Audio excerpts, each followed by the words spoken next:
Come be a part of where Hebrew feels like home. Discipleship Radio.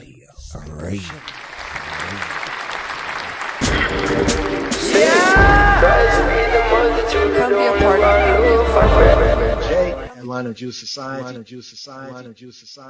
where Hebrew feels like home. Discipleship Radio.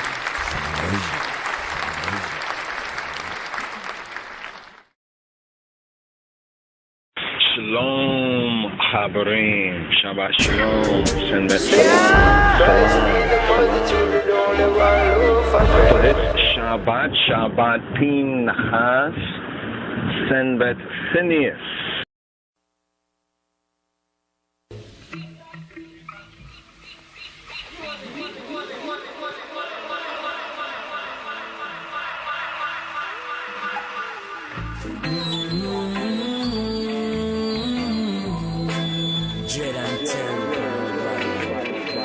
Psalm 60. מזמור ט"ז נחתם לדוד.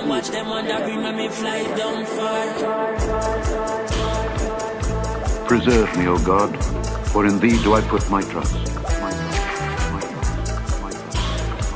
שומרני אל כי חסידי בך. O my soul, thou hast said unto the Lord, אדוני אתה טובתי בל עליך.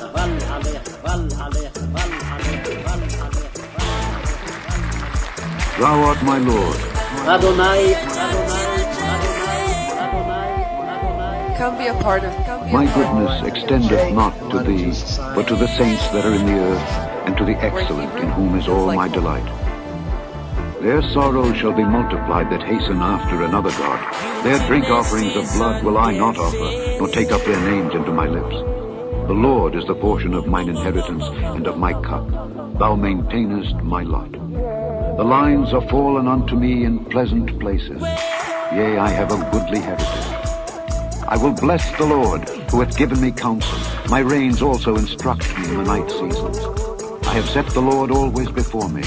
Because he is at my right hand, I shall not be moved. Therefore my heart is glad, and my glory rejoiceth. My flesh also shall rest in hope. For thou wilt not leave my soul in hell, neither wilt thou suffer thine Holy One to see corruption. Thou wilt show me the path of life. In thy presence is fullness of joy. At thy right hand there are pleasures forevermore, forevermore, forevermore, forevermore, forevermore, forevermore, forevermore.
Yes, here in the ninth season right here. Yes, brothers and sisters, a little bit later right here. Give thanks. Yes, right here in the night seasons, right here for the evening podcast going into the new day, new day. Here we're in a new Torah reading and feeding the 41st sabbatical study Shabbat Strong. And here we're at the second day moving into the third day of the Shabbat, the 16th Psalm we have right here just to address. We have the 41st sabbatical study. Here, the 41st sabbatical study. That was a little intro right there. But here we have Phinhas, Phinhas, Phinhas. And some Yehudi, no, I'm just thinking, sorry, I got in the thought, went in the zone right there. But some bring it out as pinches. It look like pinches in the, pinches. I was thinking about, yeah, pinches or Phinhas or Phinhas. So the pe is the mouth. Fe, Phinhas, Nachas, brass. Nachas right there is brass, also related to the Hebrew word, the Afro-Shemitic word for the serpent, or a serpent, Nahash. So here we have Phinehas, another Torah portion, reading and feeding that's named after a personal person. So we have Balak, we have Yitro, some of the Torah portions are named after personal people. And here we have Phinhas, Phineas. Let's say the good one, because there's another Phineas and Hophni and Phineas named Vaughn Benjamin, and a tune, brings them out right there. But here we have the good one, right, or the zealous, the zealot. Here we have Phineas the zealot, right here. So here for this 41st sabbatical study here, for this Shabua right here, moving from the second day of the Shabua into the third day. Looking forward, the third day. But here, going to bring forward, I think, the first three aliyot right here. But here, just to get an overview. So here we're in Phinehas, Torah reading and feeding here, picking up with Numbers chapter 25 at verse 10 to chapter 29, right? Chapter 29, verse 40. For this 41st sabbatical study here for this Shabbat Strong. Phinehas. Phinhas, Phinehas. So Numbers chapter 25, verse 10. Here we go right here. Numbers chapter 25, verse 10 to chapter 29, verse 40. And if you recall from the 40th sabbatical study, Balak, right? Right?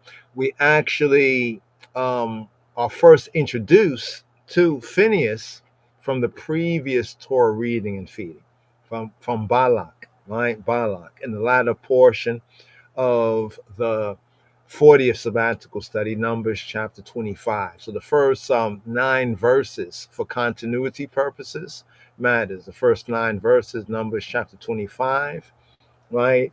Verses 1 to 9. But let's go over this right here. So here you see on the screen, Chabarim, those who can see the screen right there. The first reading, the first aliyah, Numbers chapter 25, verses 10 to 26 and 4. The second reading, right? Reading an aliyah, studying a aliyah, reading a day. So during the Shabua, first day, second day, third day. So here we're moving from the second day into the third day of this Shabua right here. Second reading, Numbers chapter 26, focus verses 5 to verse 51.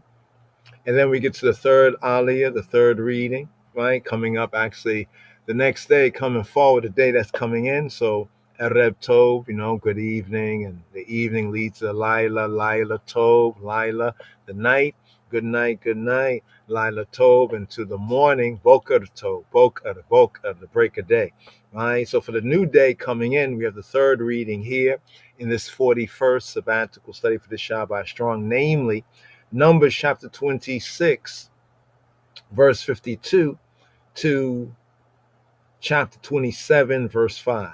Right? And then so forth and so on for this Torah reading, feeding. Fourth reading, Numbers 27 and 6 to verse 23. Fifth reading, the fifth aliyah, right? The fifth reading, Numbers chapter 28, verses 1 to 15. The sixth aliyah, the sixth reading, Numbers chapter 28, verse 16 to chapter 29, verse 11. And then we have the seventh reading here for this 41st sabbatical study, Shabbat Strong, for Parashat, Torah portion, the portion of Phinhas, portion of the brazen mouth, right? The brazen mouth, mouth of brass, Phinehas, also can be brought out interpretively from the ancient Hebrew as serpent mouth, right? Serpent, since we have Nahash, serpent, and Nahas. So there's a Hebraicism between Nahas, right, and Nechoshet, right, Nahas and Nahash. Touch on that as we move forward. But right here we have the prophets reading, just going over this Shabua, this Torah reading and feeding here for this 7 here. Already we're at 2 going into 3 of 7. Chant, time. So let's make the best of our time here on the air and in the Irish. So we have the prophets reading, Haftarah. Haftarah reading right here for this Phinhas, Phinehas. We have 1 Kings chapter 18. Focus verses 46 to chapter 19, verse 21. And in the New Covenant reading are the Brit Chadasha, the Adis, Chadish, Kidan. New Covenant reading, we have the Epistle to the Romans, chapter 11, verses 2 to verse 32. So briefly right here, the Torah portion for this Phinehas, Phinhas, Pinchas. We have the portion outlined here, Numbers chapter 25. So we pick up right here with the zeal, right? The zeal of Phinehas. What was the zeal of Phinehas? Phinhas, Phinehas. The zeal of Phinehas, right? Numbers 25, verse 10. Numbers 26, verse 1, to some of the overview, some key themes. There are many overlapping themes. You'll probably pick up on other themes within the themes, Chabarim, but some of the main themes. Firstly, foremostly, in this 41st sabbatical study, we have the zeal. What is zeal?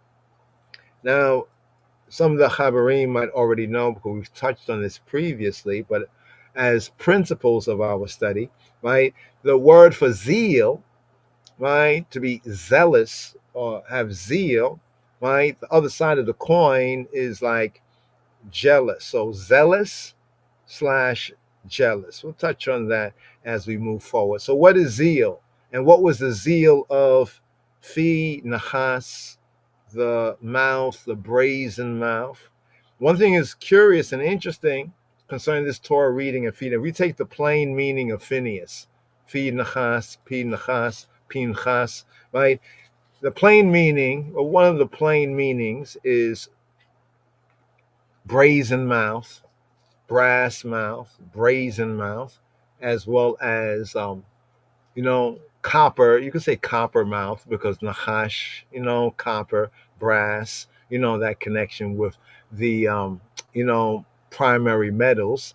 And then we have Nahash, right, as serpent. So serpent mouth, brazen mouth. But here's what's interesting about this Phinehas.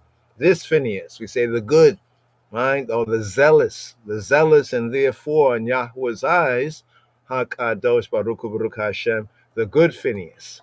There's another Phinehas later on in the scripts, but here the good Phinehas. One thing that's interesting when we look at his name, brazen mouth, serpent mouth, he does not say a word. He doesn't say a word. We don't have one word, right, of Phinehas speaking here, right, within this Torah reading and feeding. Yet his name, right, from the Hebraic, right, according to the Hebraics of it all, his name means, right, brazen, like somebody who has a brass and brazen mouth. You expect them to be saying stuff. Or even on the flip side, serpent mouth, right? But he says not a word. So what was the zeal? The zeal of Phinhas, right? Phinehas, right? Then we pick up with Numbers chapter 26, verse 1, right? here, just addressing some of this Torah portion, this parashat, right? Parasha, the outline, commentary, right? Some of the outline themes. There's a census. So here we go with a census of the new generation, of the new school, the new generation. A census of the new generation, right? So that means that we basically, at this point of the Torah reading and feeding, we have gone through an overview of 40 years, completing 40 years right here.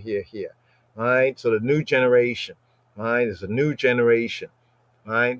Roughly 40 years later, there's a new generation. That means that, as Yahweh said, a year, right? A year for a day. So according to the days that the spies, especially those who told lies, had spied out the land, part of the plea bargain that Moshe Rabbeinu made for that generation, instead of immediate death sentence, they got a stay, so to speak, of their execution, that generation, right, from previous, earlier in this fourth book of Moshe. And now they are consigned to wander in the wilderness for 40 years until all the men of war, all the warriors, all the men of war, because it's kind of, there's some irony, actually. They're the men of war, but yet when he got the report, right, about some challenges in the land, they got scared and they wanted to return to Egypt, right? And so that was it for Yahweh. But Moshe, he stood up for the people, he advocated, and he made a plea bargain, and therefore that generation would be consigned to wander to death, right? Right now, the next generation is on the rise right here. We've mentioned that from the previous Torah portions as well. There's a point in the narrative you can see that, especially from the previous Torah portion. Now, in some other years, right, these two Torah portions, Balak, right, and Phinehas, sometimes they are connected, joined together. But here we get an opportunity to zoom in. So we have a new generation and therefore a new census. In fact, Numbers, Bamidbar, in the wilderness, it begins with a census. It begins with like a head count of all, right, those 20 years old and upward, all the strike force, the army, the military, the ones who are a key portion. Notice this, according to Torah, the army, the military, those who are being numbered in the number, they're the key to inheriting the land. And the reason why the former generation could not go in, because they were scared. They had no confidence in Yahweh, and they definitely didn't even have confidence in themselves, right? So a census of the new generation, right? The children, right, of the children of Yisrael that came out of Mitzrayim. In Numbers chapter 27, verse 1, we have the daughters. So the census of new generation is mainly of the sons, just to note that there. Right? There's no numbering of the woman and children. I just want to make a note of that. Check what I'm saying? There's no numbering of the woman and children. Right? But the men of war, yeah. Right? And the servants in the holy place, yeah. Speaking about the Levites and the Kohanim. So here's very interesting here in this narrative here in this 41st sabbatical study, Shabbat Strong. When we get to Numbers chapter 27, verse 1, we have the daughters. We have the daughters of Zelophehad, the daughters of Zelophehad. So the question is, why were they, and according to the principles of study, why are they so important? The daughters, because basically, simple point here, basic point is that they inherit. So in usual cases, right, the woman does not inherit. And there are very practical reasons, especially according to the time, right, and the context for that. We can address that as well. But these daughters, right, these daughters are special here. Right?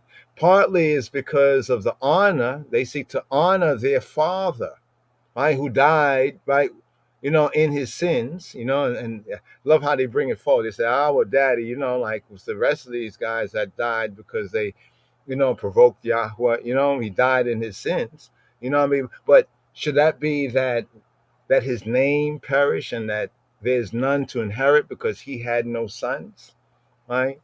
And so there's an interesting case study here concerning Torah, right? And Torah is not commandments. We wanted to do a whole video on that. We heard some people having a debate, and they was talking about, well, Torah is commandments. It's the same thing. And I'm like, wow, these ones really not studying, right? To show themselves approved. But a case study here in Torah in the direction instructions, right? Concerning, right, the direction instructions. You know what I mean? And concerning the case that the daughters of Zelophehad that they bring forward, right? But we'll touch on that as well. These daughters here, we can also kind of quote the word of the singular, the commandment, falsely called the 10 commandments, but the 10 words, right? It says, honor thy father and thy mother, so that thy days be long in the land that Yahweh Eloheka giveth to thee. So the daughters of Zelophehad, make note right there, right? Numbers chapter 27, verse 12. And who says that the scripture is so-called sexist? Numbers chapter 27, verse 12, Joshua is appointed Moshe's successor. So Joshua, aka Hoshea, remember Moshe added one Hebrew letter to his name, the Yod, right? The Yod, he added the Yod to Hoshea, and now Hoshea is known as Yehoshua, right? Yehoshua, Hoshea with the Yod, Yehoshua, right? He is appointed as Moshe Rabbeinu successor, as Moshe's successor, right? And as the one to lead, right, the people in, right, to the land of promise, to the promised land. In Numbers chapter 28, verse 1, right, we have the daily offerings, right? The daily offerings, Numbers chapter 28, verse 1. In the same chapter 28, when we get to verse 9, something very interesting here. We have the Sabbath, the Shabbat offerings. You know why this is important, the Shabbat offerings? Because Robenu, Yeshua HaNotzri, Jesus of Nazareth, who the world calls Jesus of Nazareth, he, in the Brit Chadasha, when he speaks about that the priests, right, on the Shabbat day, right, that they profane the Sabbath, right, and they are guiltless, they are blameless. That's what he's pointing to. He's pointing to this, what's written right here.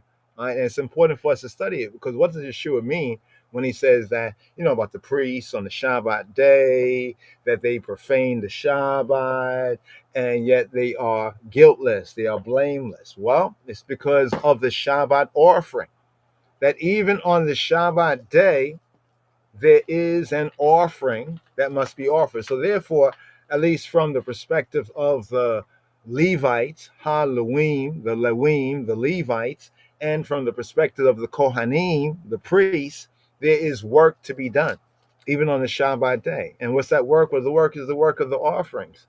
You know what I mean? In other words, the animals that don't just cut themselves up, right, or bleed themselves. You know what I'm saying? You know what I mean? The blood don't just magically, get to the altar and the bottom of the altar. You know what I'm saying? There's a process to this. And therefore, even on the Shabbat day, this is the key right here, Numbers 28 and 9, to what Moshiach, Yeshua, is saying in his reproof, admonition, and discourse, right, to the Pharisees, the scribes, to the religious folks who, are the, the religious authorities, right, in the first century time, in the time of the visitation of Yeshua HaNotzri, of Robenu, Adonenu. So check that right there, Numbers chapter 28, verse 9, right, and the part in the gospel where Yeshua speaks about, he says, have you not read, right, have you not read, right, can you read, have you not read? That means that reading, right, is a divine human right, right? Reading. Otherwise, why would you say, have you not read? right? So that means there's the expectation that one could read. It's like when we're reading in the Torah, and it says, "Thou shalt write them on thy gate. Thou shalt recite them. Thou shalt." So that means that one's, you know, would have been able to read and write. Just want to point that out because, in these latter days and times, it's not something that is so universal. But when we're reading the Torah, there seems to be an expectation, right, that the sons of Israel will be able to read and write. Because otherwise, how can we write it on our doorposts? How can we write anything if we don't know letters? You see what I'm saying? So Numbers chapter 28, verse 9, the Shabbat offering. So there are daily offerings every day, right? And there's also offerings on the Shabbat, right? That the priests, right, and the Levites, had to get done, right? For the sake of Yisrael. Numbers chapter 28, verse 11, they are the monthly offerings. So check this out. So they are the daily offerings, day by day, right? Right? Give us our daily bread. You heard that before, right? Well, there's the daily offerings. Then there's the Shabbat offerings, the offerings on the Shabbat day, right? Right? Even though most of the people, right, are to rest from their, check this out, most of the people, they have to rest from their regular occupational labor, their servile occupational labor on the Shabbat day, 6 days rest. I mean, fire. 6 days work, right? 6 days work and the Shabbat day rest. But notice the priests, right, and the Levites, they have work to be done on the Shabbat day. So we have the daily offerings, the Sabbath offerings, and in Numbers chapter 28, 11, we have the monthly offerings. That means on the observation, right, of the new moon, the Rosh Chodesh, Hebraically the Rosh, the head of Chodesh. Chodesh doesn't mean moon, but it means the renewal. Like it's a sense of that which is renewed. In other words, the cycles of the month, the cycles of the moon. Check, right? According to the ancient lunar solar calendar, right? And yeah, there's no such thing. People talk about lunar Sabbath. That's lunacy, right? Let me just point that out. The lunar, if you hear one talking about, oh yeah, it is actually, it's not the weekly Sabbath like the seventh day, it's a lunar. That is lunacy. Lunacy. Same site. So we have the daily offerings, the Sabbath offerings, the monthly offerings. Numbers 28 and 16, offerings, right? Offerings at Passover. See, the month is according to the signs in the heavens, right? The sun, the moon, the stars, you know what I'm saying? The lunar, right? The lunar aspect. But the Shabbat, right, is set according to the Shavuot. It's the seventh day of the Shavuot, right? So there are the offerings at Pesach, right? So when we get to chapter 28, it basically segues into the offering. Now, one might say, wait, didn't we have these offerings earlier? Yes, we had these offerings. Many of these offerings were mentioned earlier. More detail, right, in some cases is being given and applied. But remember that this is for the benefit of the new generation, the children of the children that Yahweh through Moshe and Aharon, right, brought out, well, through Moshe, Aharon, and Miriam. Right? We got to give Miriam, she's in there. She is in there. How do we know this? From the previous Torah reading from Micah, where Yahweh says to the prophet that he sent Moshe and Aaron and Miriam. So he sent those three, like a trinity, right? But it makes sense, like Moshe, right? Aharon, right?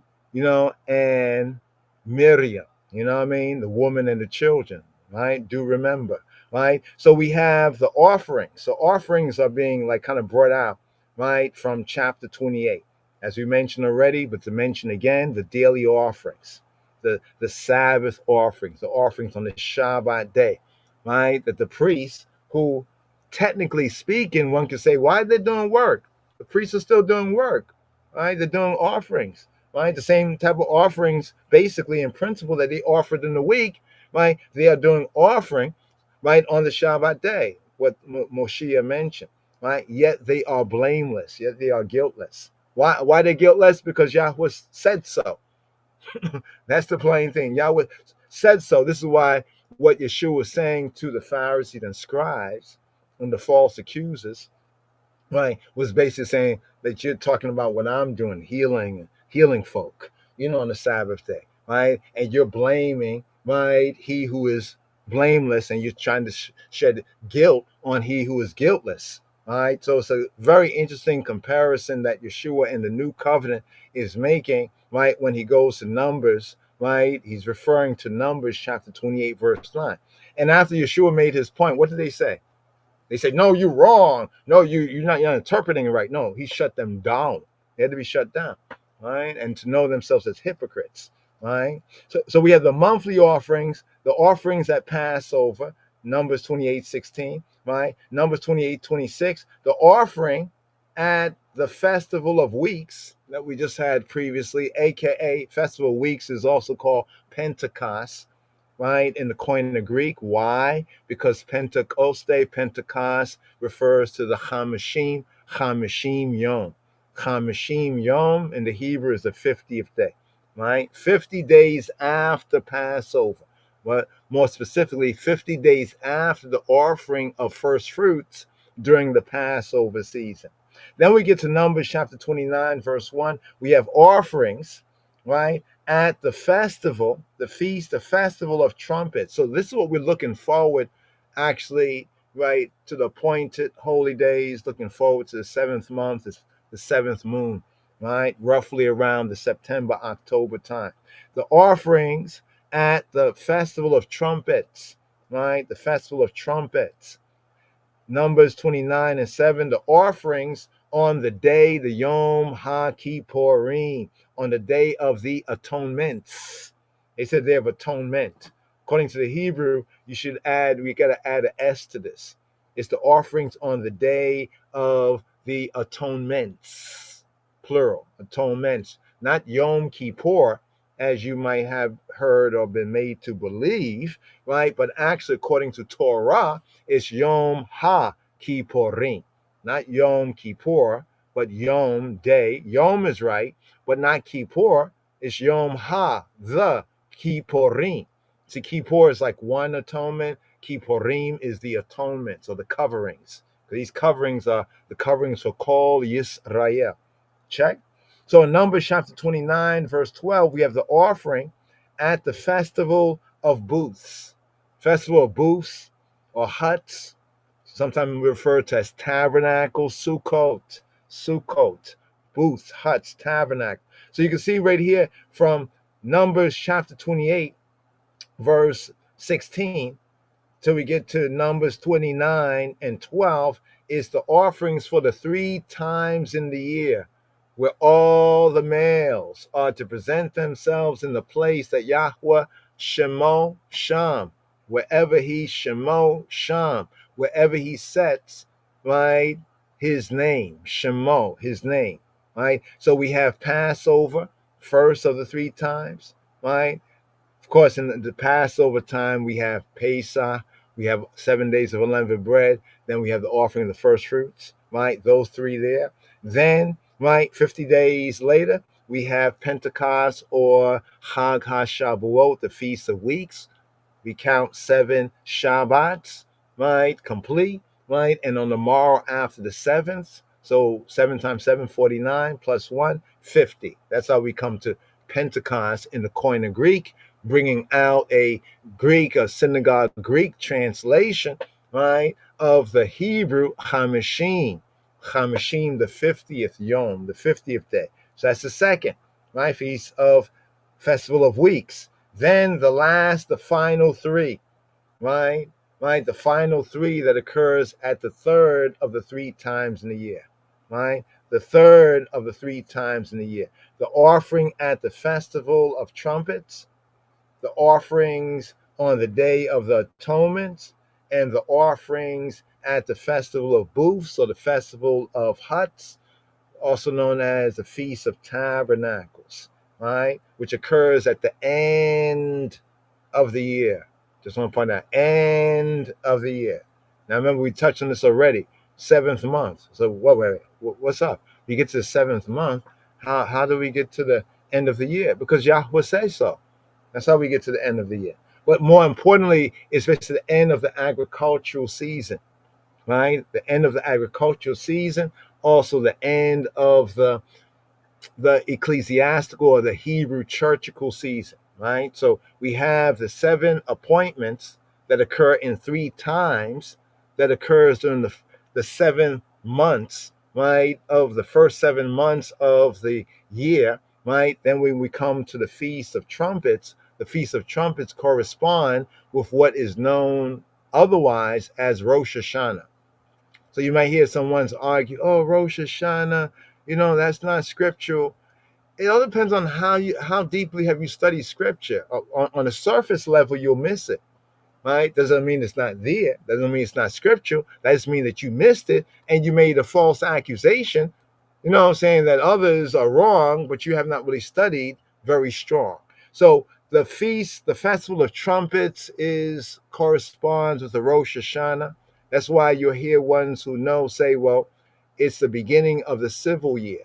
Why? Because at this point of the year, which is the end of the year, we are ending the ecclesiastical, the churchical, or the holy year, right? The year that we have 7 appointments to keep in 3 seasons, 3 times in the year. So when we come to the festival of weeks, right, we count, the months, the moons from there to the 7th month. And on the first day of the 7th month, Hebraically, we have this: trumpets, shofar.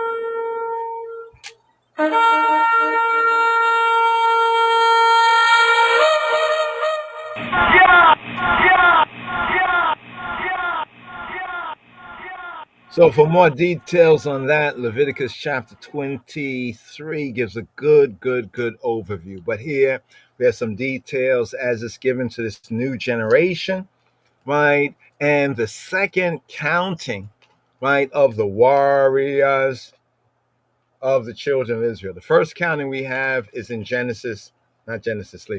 in Numbers chapter 1, right? The first counting of the warriors, the vanguard, is in Numbers chapter 1, according to their pedigree, 20 years and upward.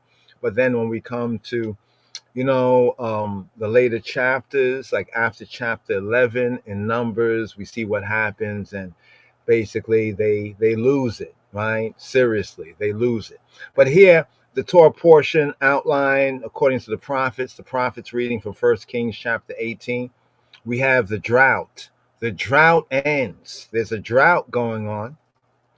It says in the word that there would be like a famine, like a drought, right? Drought. Very interesting theme, right? So we see even in the scriptures, even among the holy people, even in the holy land or the promised land, there can be drought.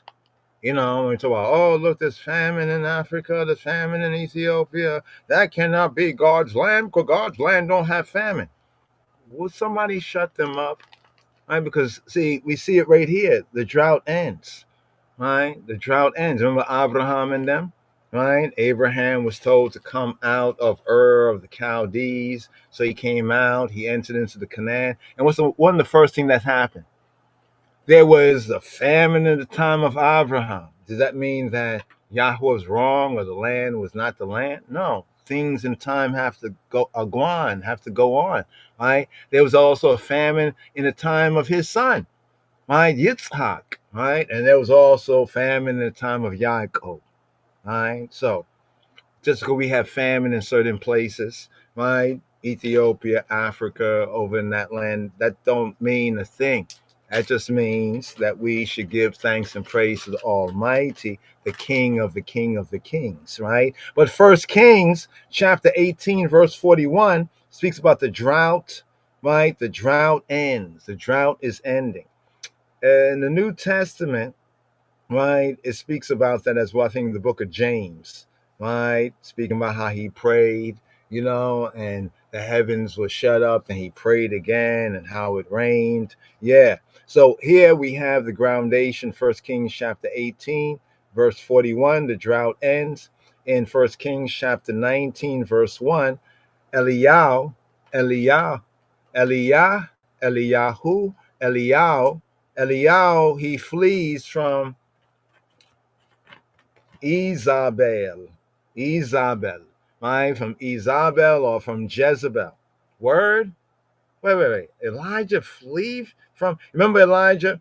Elijah's the same one that he slew how many prophets of Baal? He slew like 400 prophets of Baal, right? And after that, what happens?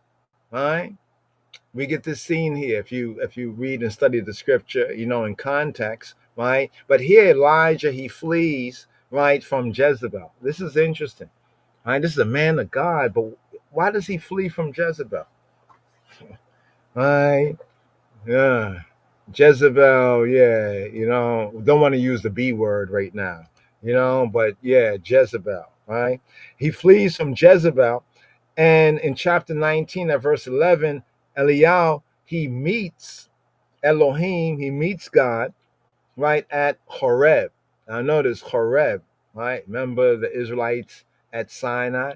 One part, one side. Some say that one side of the mountain, right, was the Sinai side, and the other side of the mountain, right, was the Horeb, right? The back of the mountain, the front of the mountain. But still, Horeb, right, is where Eliyahu met Ha'el, Elohim, right? Then we have in 1919, Elisha. Who is Elisha?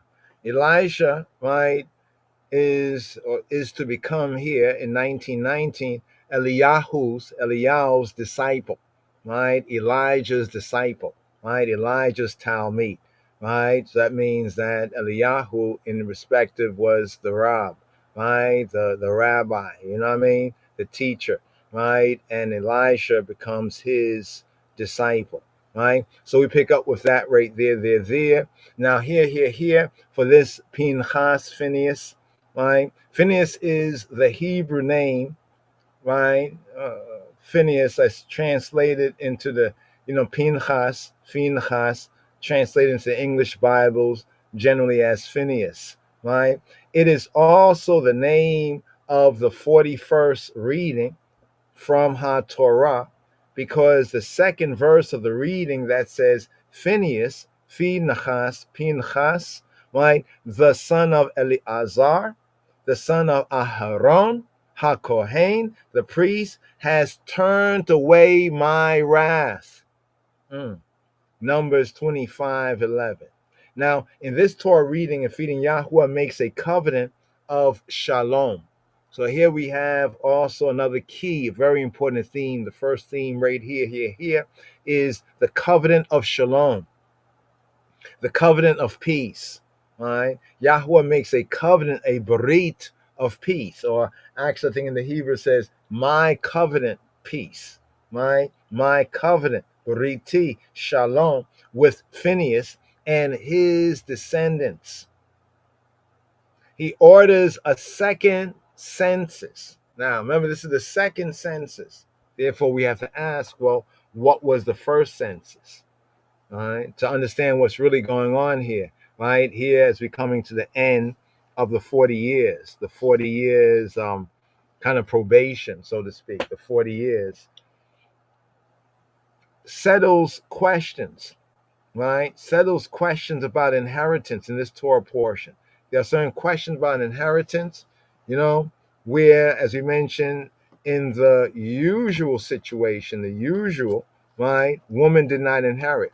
Although, if you look at the Torah and you read all the names early of those who had inherited or were to inherit something, you do find there are, I think at least one woman's name that's listed, right, within that list. But here we have the daughters of Zelophehad. Now, the usual reasons is that, to defend land, right, men, the defender of the land would even have to give their life. This is what was required. And in the ancient times, this was the role of the men. Right? This is kind of one reason. And the reason that they inherit was not through, people talk about, oh, it was sexist, woo, woo, woo. No, it wasn't. Right? It was that you would not subject a woman to what a man should be, right, willing and able to do, to fight. Right? That's why even the census of the warriors, part of the means of ancient inheritance, was about also the fight. We'll get into more details, but certainly questions about inheritance are in this Torah portion. Also, right, there's the appointment of Joshua, as we mentioned, to succeed Moses, and then there's a list of the sacrifices for the appointed times. So notice, it goes to the daily sacrifices, right? It goes to the Shabbat sacrifices, right? As we pointed out right here, the Shabbat sacrifices, the monthly offerings, right? And then the offerings during the 3 times in the year, right? So portion commentary, check it out right here at the lojs.org for more detail. The man for the job, right? The man for the job, right? Based on Numbers chapter 27 and 18. So Yahweh said to Moshe, take Yehoshua ben Nun, son of Nun, a man in whom is Ha-Ruach, a man in whom is the spirit, the Irit, and lay your hand on him. Lay your hand on him. So we'll pick up with this right here, brothers and sisters and brothers, right here. Let's go through this right here just to catch up right here at this point of our studies right here. We have the first, right, reading, right, the first reading, right, Numbers 25. So we're going to take it to the third reading right here, right, beginning this Shavua, because by the time we go forward into the new day coming in, we'll be at the third reading, right, at the third reading. So stay tuned. Come be a part of Rastafari, LOJ, and Line of Jew Society. where Hebrew feels like home. Discipleship.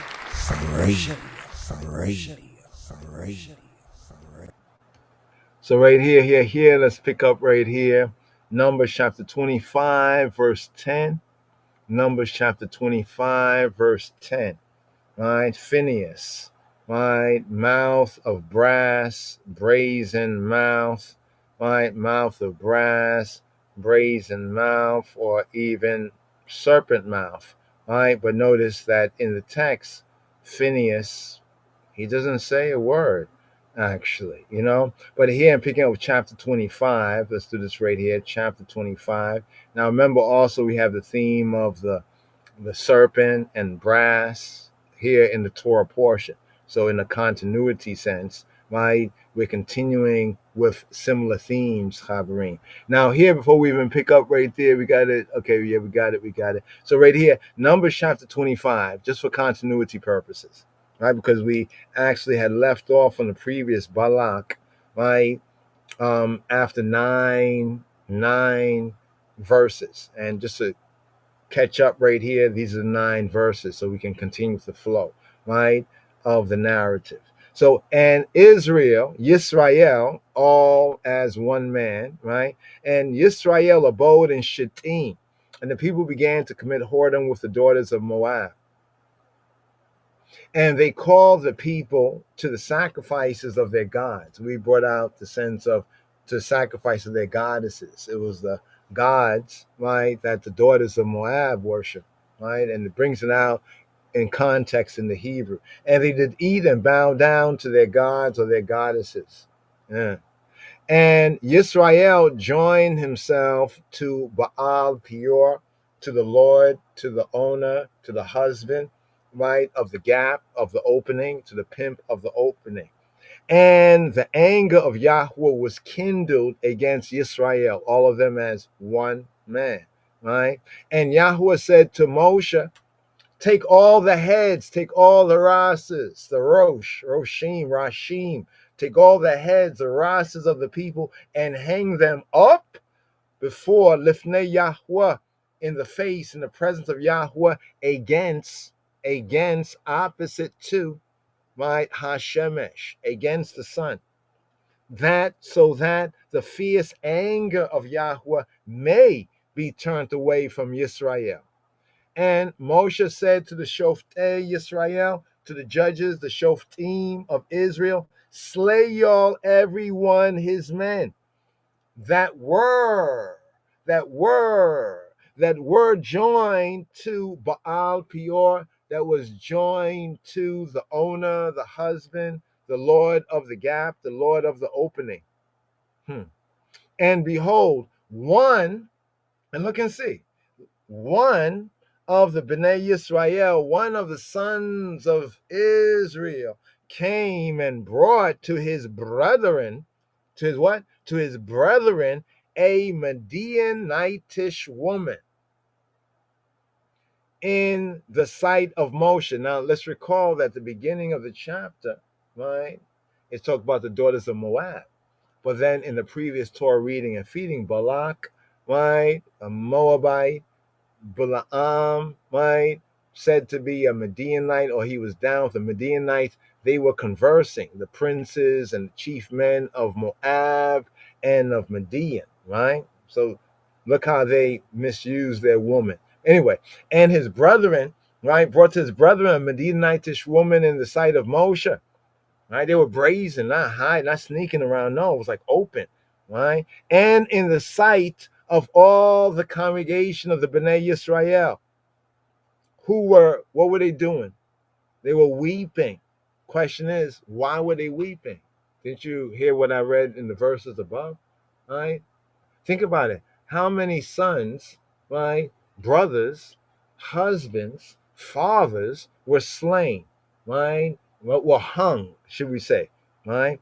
Who were weeping, right? Before, was weeping at the door of the tabernacle of the congregation. And then we come to introducing Phinehas, right? The brazen mouth of the serpent, right? Who says nothing, right?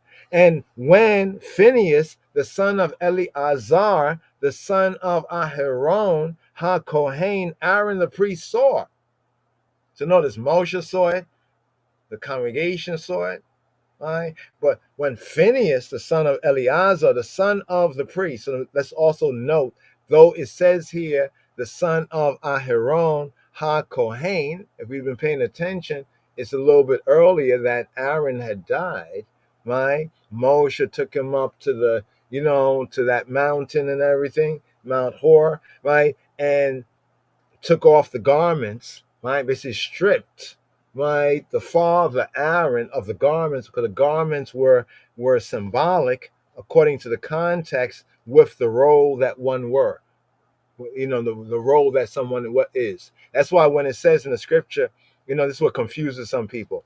When it says, thou shalt not wear, like the garments pertaining to a man, or not wear if you're a man, don't wear the garments pertaining to a woman. And if you're a woman, don't wear the garments pertaining to a man.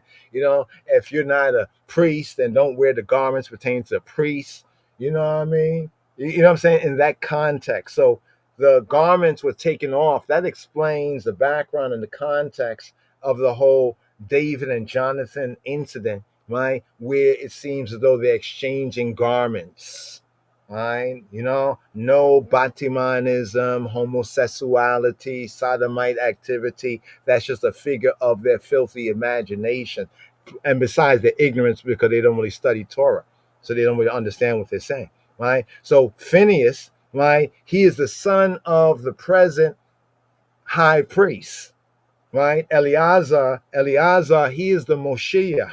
He is the Christ, or he is the anointed. See, I say Christ, we get mixed up because people are really mixed up about Jesus Christ, right? But that's why they won't really understand what we really mean when we say, well, Eleazar, like his father, is the anointed one, right? He's the priest. That's why in the new covenant it speaks of Yeshua, right? In Hebrews, does Hebrews explain that Yeshua is king? He's anointed king? No. It explains that he is the high priest. And the likeness is to who? To Aaron, but after a greater type, after the order of Melchizedek. So we have Phinehas, the son of Eleazar, the son of Aaron, the priest. He's seeing it too. Moses saw it, the people saw it. But when Phinehas saw it, what did he do?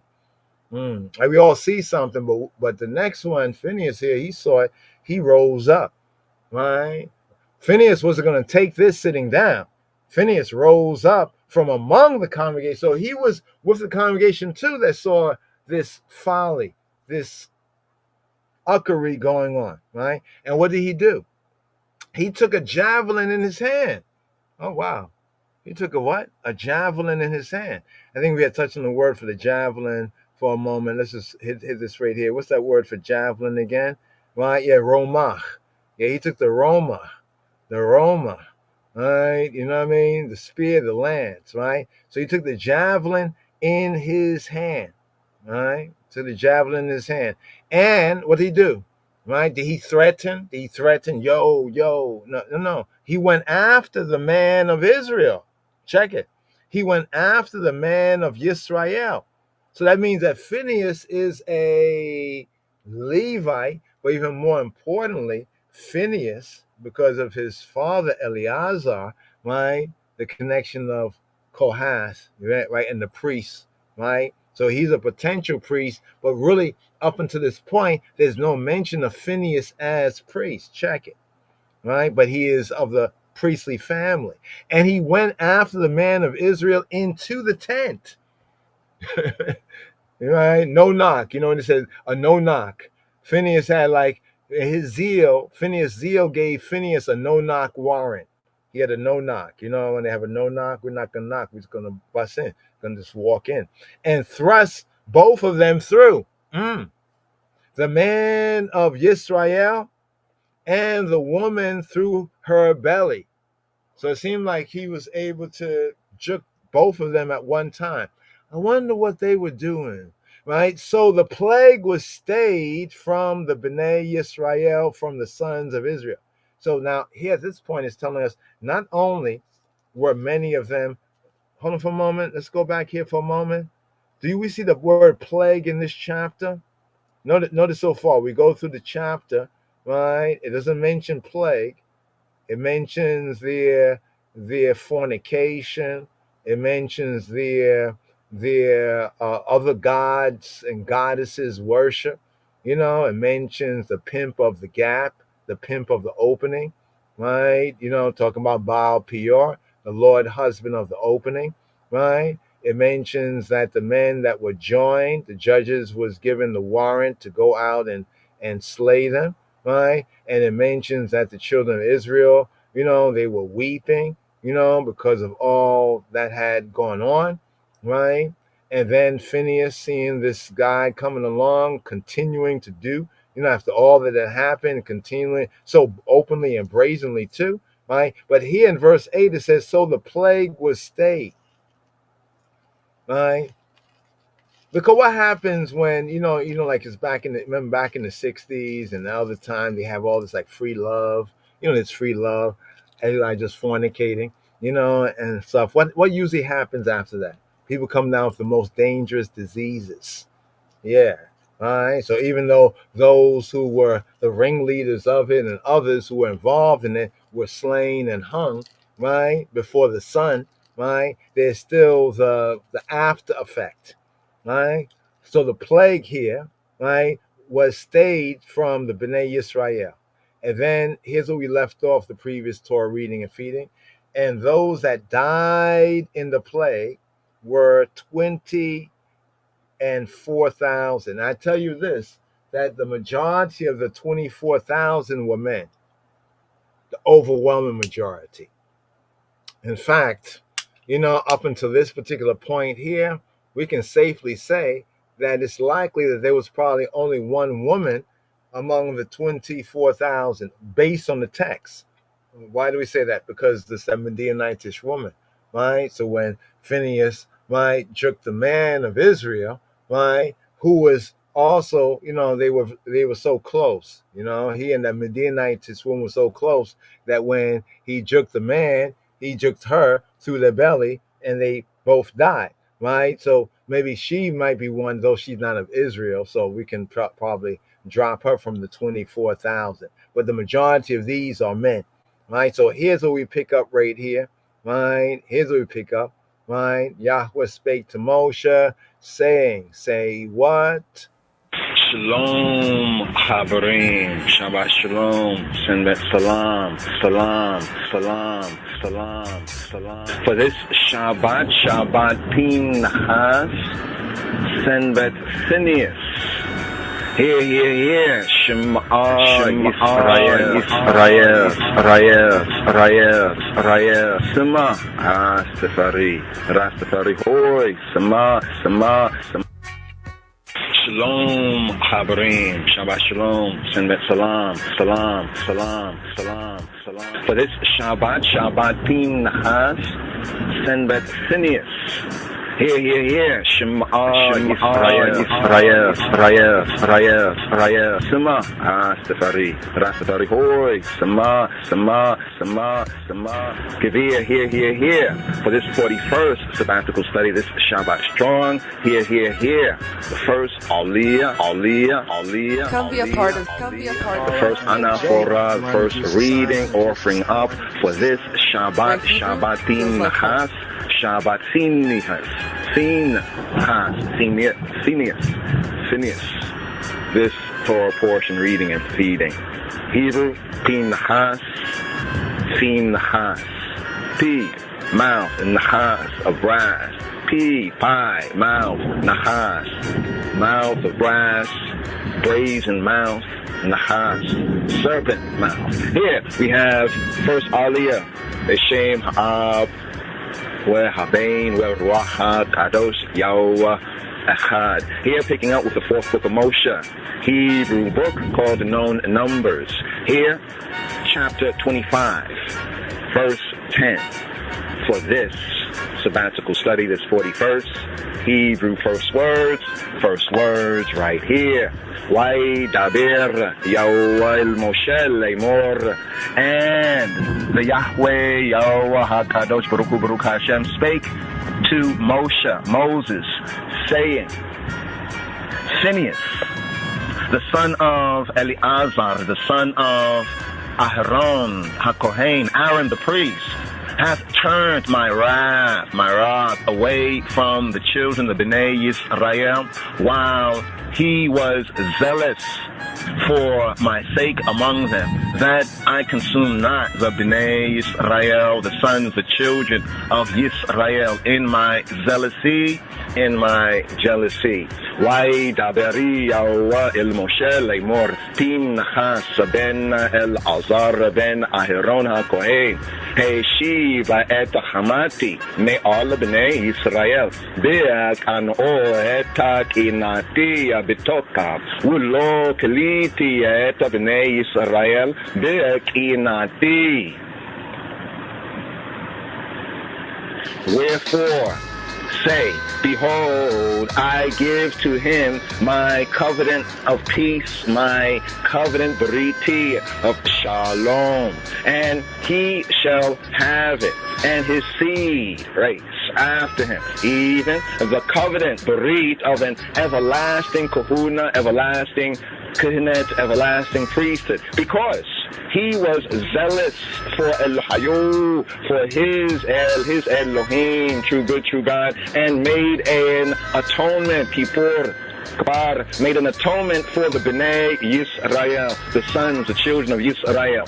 Now, the name of the Israelite that was slain with the Midianitish woman was Zimri, the son of Salu, a prince of a chief house, a chief bait among the Simeonites. And the name of the Midianitish woman, the Isha, that was slain was Kozbi. Cosby, the daughter of Zur.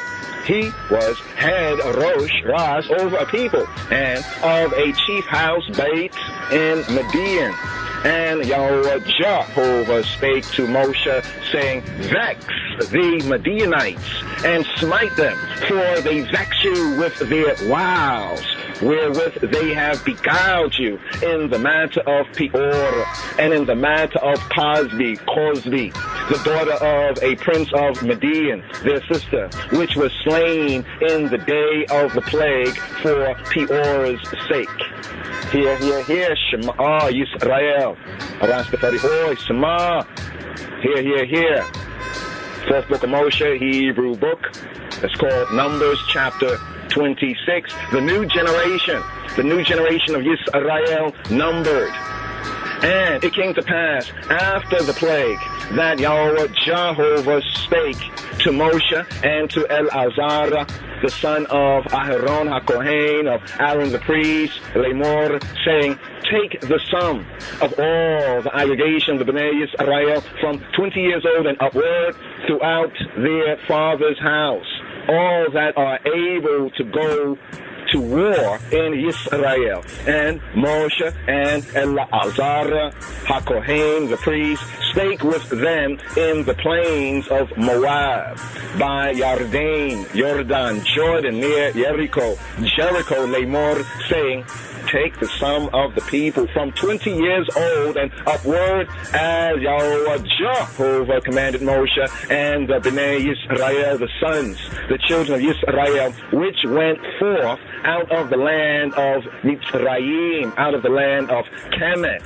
And hear, Shema, give ear right here, for the Sheni Aliyah, the second Aliyah offering up, Anaphora, the second reading, here for this Shabbat, Phinhas, Sendet, Phinehas. Hear, fourth book of Moshe, Numbers chapter 26, hear at verse 5, for the Sheni, the second Aliyah, the second offering up, the second Anaphora, Aliyah, here for this Shabbat, Phinehas, Shabbat Phinhas.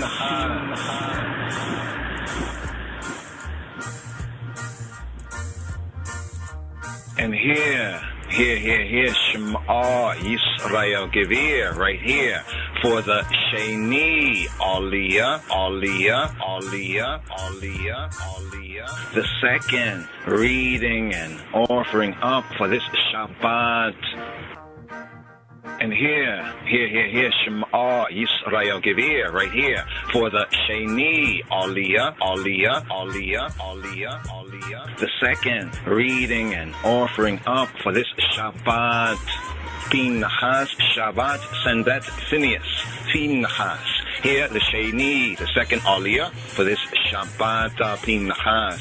Here, picking up with the fourth book of Moshe, the Hebrew book, called Numbers chapter 26. Here, Shema, give ear, 26, Numbers 26, here at verse 5, for the Sheni, the second Aliyah, the second reading, offering up for this Shabbat, Phinhas. Ruben, Bikor Yisrael, Bnei Ruben Hanok, Mishpachata Ha-Hanoki, Le-Falu, Mishpachata Ha-Palui.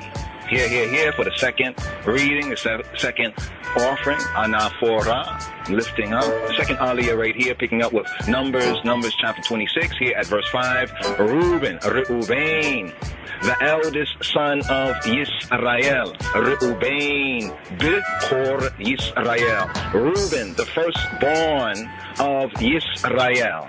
Reuben, Bikor Yisrael. Reuben, the firstborn, the eldest son of Yisrael. The children of Reuben, Hanok, of whom cometh the family of the Hanokites. Of Palu, the family of the Paluites. Of Hezron, the family of the Hezronites. Of Carmi, the family of the Carmites. These are the families of the Reubenites, and they that were numbered of them were 40,003,730. And the sons of Palu, Eliab, and the sons of Eliab, Nemuel, and Datan, and Abiram. This is that Datan and Abiram, which were famous in the congregation, who strove against Moshe and against Aharon in the company of Korah, when they strove against the Yahweh. And the earth opened her mouth and swallowed them up together with Korah, when that company died. What time the fire devoured 250 men, and they became a sign. Notwithstanding, the children of Korah, the sons of Korah, died not. The sons of Simeon, after their families of Nemuel, the family of the Nemuelites, of Yamin, Jamin, the family of the Jaminites, of Yakin, Jakin, the family of the Jakinites, of Zerah, the family of the Zarhites, of Shaul, the family of the Shaulites.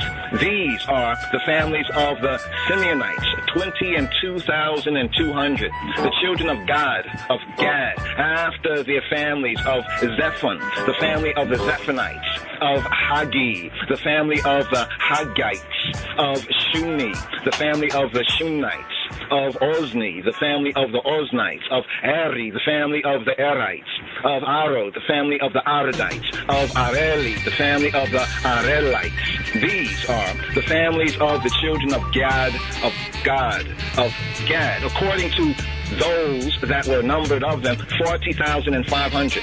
The sons of Judah were and Onan died in the land of Canaan, And the sons of Judah, after their families were of Shelah, the family of the Shelanites, of Pharez, the family of the Pharezites, of Zerah, the family of the Zaharites. And the sons of Pharez were of Hezron, the family of the Hezronites, of Hamul, the family of the Hamulites. These are the families of Yehuda, of Judah, according to those that were numbered of them, 16,500. Of the family of the sons of Issachar, Issachar after their families of Tola, the family of the Tolaites, of Pua, the family of the Punites, of Yashub, the family of the Jashubites, of Shimron, the family of the Shimronites. These are the families of Issachar, according to those that were numbered of them, 64,300. Of the sons of Zebulun, after their families of Sared, the family of the Saredites, of Elam, the family of the Elonites, of Jahleel, the family of the Jahlelites. These are the families of the Zebulunites, according to those that were numbered of them, 64,500. The sons of Joseph, after their families were Manasseh, and Ephraim. Of the sons of Manasseh, of Machir, the family of the Machirites, and Machir begat Gilead. Of Gilead come the family of the Gileadites. These are the sons of Gilead. Of Jezer, the family of the Jezerites. Of Helek, the family of the Helekites. And of Asriel, the family of the Asrielites. And of Shechem, the family of the Shechemites. And of Shemida, the family of the Shemidites. And of Hefer, the family of the Heferites. And Zelophehad, the son of Hefer, had no sons but daughters. And the names of the daughters of Zelophehad were Mahlah and Noah, Hoglah, Milcah, and Tirzah. These are the families of Manasseh, and those that were numbered of them, 52,700. These are the sons of Ephraim, after their families, of Shuthelah, the family of the Shuthalites, of Becher, the family of the Bachrites, of Tahan, the family of the Tahanites, And these are the sons of Shutelah of Iran, the family of the Iranites. These are the families of the sons of Ephraim, according to those that were numbered of them, 30 and 2,500. These are the sons of Joseph, after their families. The sons of Benjamin, after their families. Of Bela, the family of the Belites. Of Ashbel, the family of the Ashbelites. Of Ahiram, the family of the Ahiramites. Of Shufam, the family of the Shufamites. Of Hufam, the family of the Hufamites. And the sons of Bela were Ard and Naaman. Of Ard, the family of the Ardites. And of Naaman, the family of the Naamanites.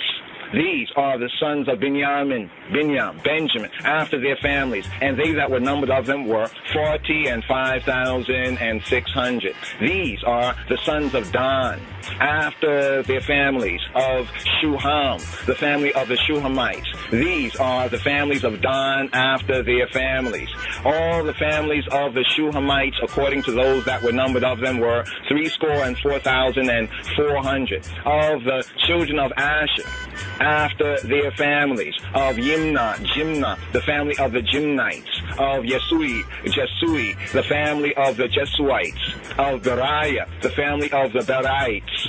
Of the sons of Beriah, of Heber, the family of the Heberites. Of Malkiel, the family of the Malkielites. And the name of the daughter of Asher was Sarah. These are the families of the sons of Asher, according to those that were numbered of them, who were 50 and 3,400. Of the sons of Naphtali, after their families, Jahziel, the family of the Jahzielites. Of Gun, the family of the Gunites. Of Jezer, the family of the Jezerites. Of Shilim, the family of the Shilimites. These are the families of Naphtali, according to their families, and they that were numbered of them were 40 and 5,400. These were the numbered of the Bnei Yisrael, the sons of children of Yisrael, 600,000 and 1,730.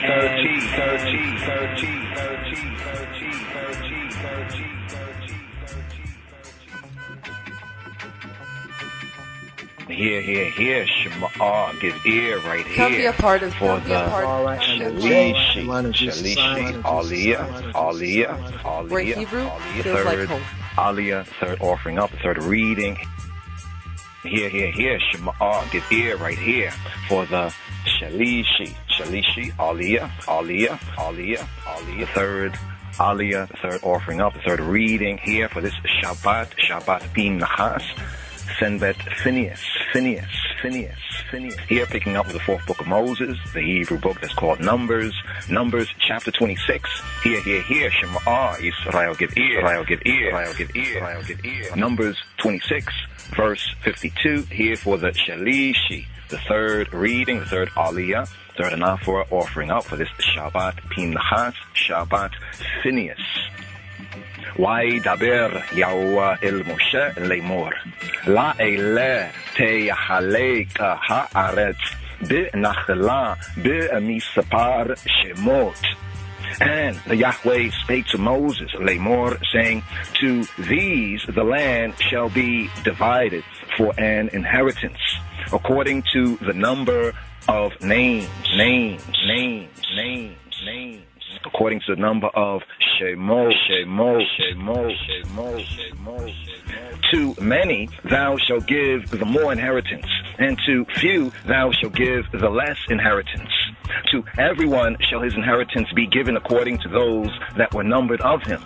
Notwithstanding, the land shall be divided by lot, according to the names, Shemot, of the tribes of their fathers, their patriarchs, they shall inherit. According to the lot shall the possession thereof be divided between many and few. And these are they that were numbered of Ha-Lewim, of the Levites, the Lewawian, after their families, of Gershon, the family of the Gershonites, of Kohath, the family of the Kohathites, of Merari, the family of the Merarites. These are the families of Ha-Lewim, of the Levites, the Lewawian, the family of the Libnites, the family of the Hebronites, the family of the Mahalites, the family of the Mushites, the family of the Korathites.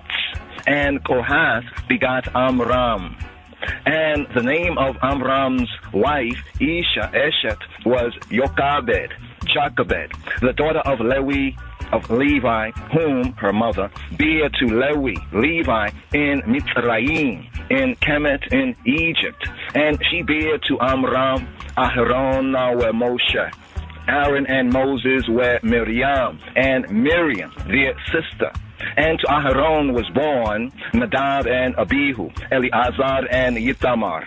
And Nadab and Abihu died when they offered strange fire lifnei Yahweh before Jehovah. And those that were numbered of them were 23,000, all males from a month old and upward, for they were not numbered among the Bnei Yisrael, the children of Yisrael, because there was no inheritance given them among the Bnei Yisrael, among the sons, the children of Yisrael. These are they that were numbered by Moshe, Moses, and Eleazar ha-Kohen, and Eleazar the priest, who numbered the Bnei Yisrael, the sons and children of Israel, in the plains of Moab, by Yarden, Jordan, near Jericho. But among these there was not a man of them whom Moshe and Aharon ha-Kohen and Aaron the priest numbered, when they numbered the Bnei Yisrael, the sons, the children of Yisrael, in the Midbar of Sinai, in the wilderness of Sinai. For Yahweh Jehovah had said of them, they shall surely die Bamidbar, in the wilderness.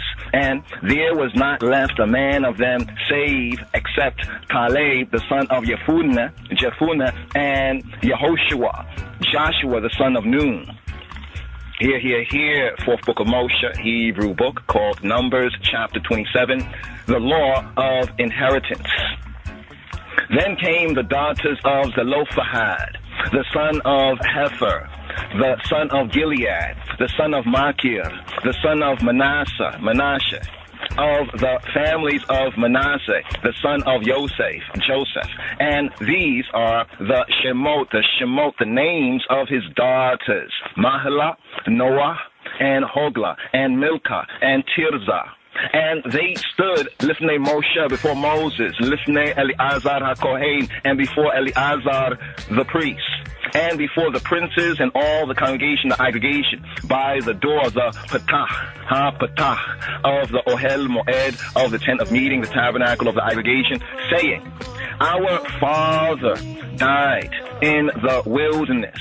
Abinu, our father, died Bamidbar, in the wilderness, and he was not in the company of them that gather themselves together against the Yahweh, in the company of Korah, but died in his own Chatiyat, in his own sin, in his own Akri, and had no sons. Why should the name of our father be done away from among his family? Because he have no son. Give to us, to I and I, therefore, a possession among the brethren of our father. And Moses brought their cause, lifnei Yahweh, before Jehovah.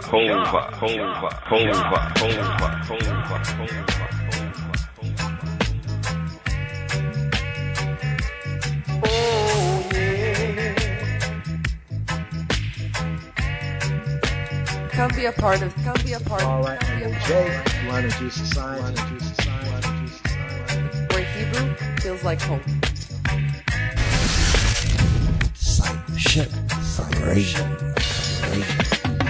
From the day I know myself, I've been a drifter. Oh yeah, I have been a drifter.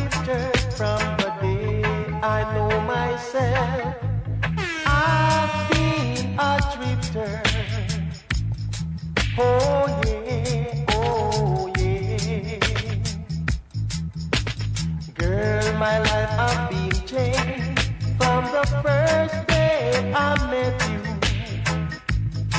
Oh yeah, from the first day I met you. Girl, my life has been changed from the first day I met you. Oh yeah, oh yeah, oh yeah.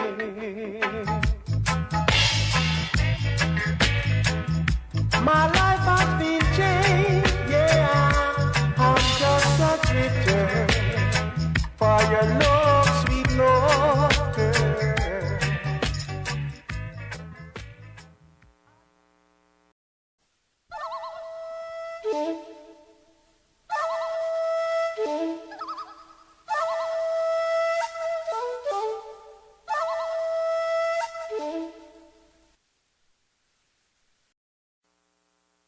Rastafari, Africa is a must. So nobody force now cuss. You have to jump on this your bus. Zion born, right? Psalm 48. מזמור מ"ח, שיר מזמור לבני קורח.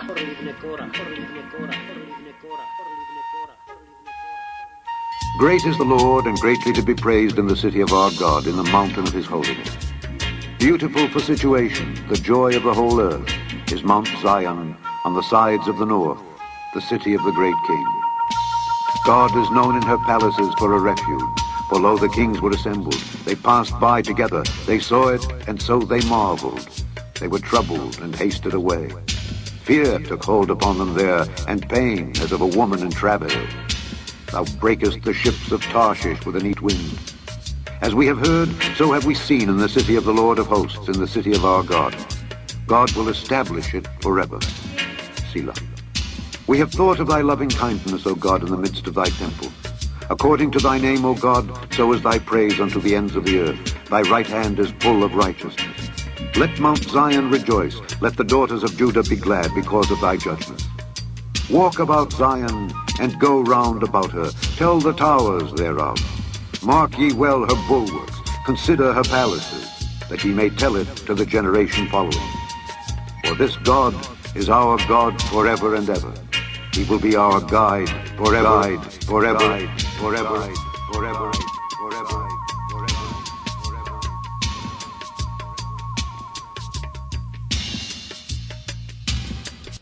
מזמור מ"ח, שיר מזמור לבני קורח. גדול אדוני ומהולל מאוד, בעיר אלוהינו הר קודשו. יפה נוף משוש כל הארץ, הר ציון ירכתי צפון, קריית מלך רב. אלוהים בארמנותיה נודע למשגב, כי הנה המלכים נועדו, עברו יחדיו. המה ראו כן תמהו, נבהלו נחפזו. רעדה אחזתם שם, חיל כיולדה. ברוח קדים תשבר אוניות תרשיש. כאשר שמענו כן ראינו, בעיר אדוני צבאות, בעיר אלוהינו. אלוהים יכונניה עד עולם סלע. דימינו אלוהים חסדך בקרב היכליך. כשמך אלוהים, כן תהילתך על קצווי ארץ, צדק מלאה ימינך. ישמח הר ציון, תגלנה בנות יהודה למען משפטיך. סובו ציון והקיפוה, ספרו מגדליה.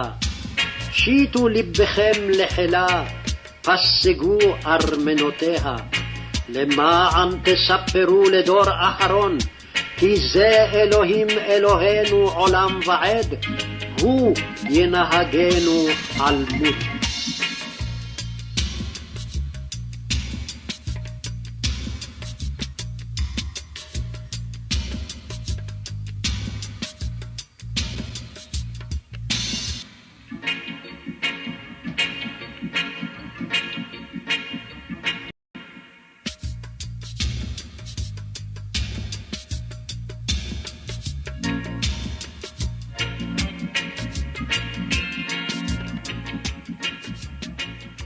Yes, yes, yes, yes, yes. Just fulfilling all righteousness there. The evening psalm for the second day of the Shabbat, Psalm 48. Now we have a daily psalm right here. A wise man learns from his mistakes, but a wiser man learns from the mistakes of others. A wise man learns from his own mistakes. A wiser man learns from the mistakes of others. So here we have today's daily psalm right here, the 16th psalm. Chabarim Mizmor Tate Zain. Tate Zain, Tate Zain. Hebraically, Psalm XVI, Psalm 16 is themed, Chabarim, happiness. Happiness to Elohim. Happiness to the Creator. Happiness to the Almighty Power. Happiness to the Judge. Happiness through Elohim. Now, apart from the tefillah, there's a tefillah or prayer in the opening words. The psalm, the Mizmor, Psalm 16, is a hymn of joy. So we have a prayer in the opening, the very opening words, right? Miktam, a miktam of Dawid, miktam le Dawid, right? Keep me, O Elohim, for I have taken refuge in thee. Shamreini El, Shamreini El, Shamrei, keep I, Shamreini El, El Almighty. Ki chasiti bak, ki because chasiti. I've taken refuge, like I've fled to you for protection. I've taken refuge. Ki chasiti bak, ki chasiti vach.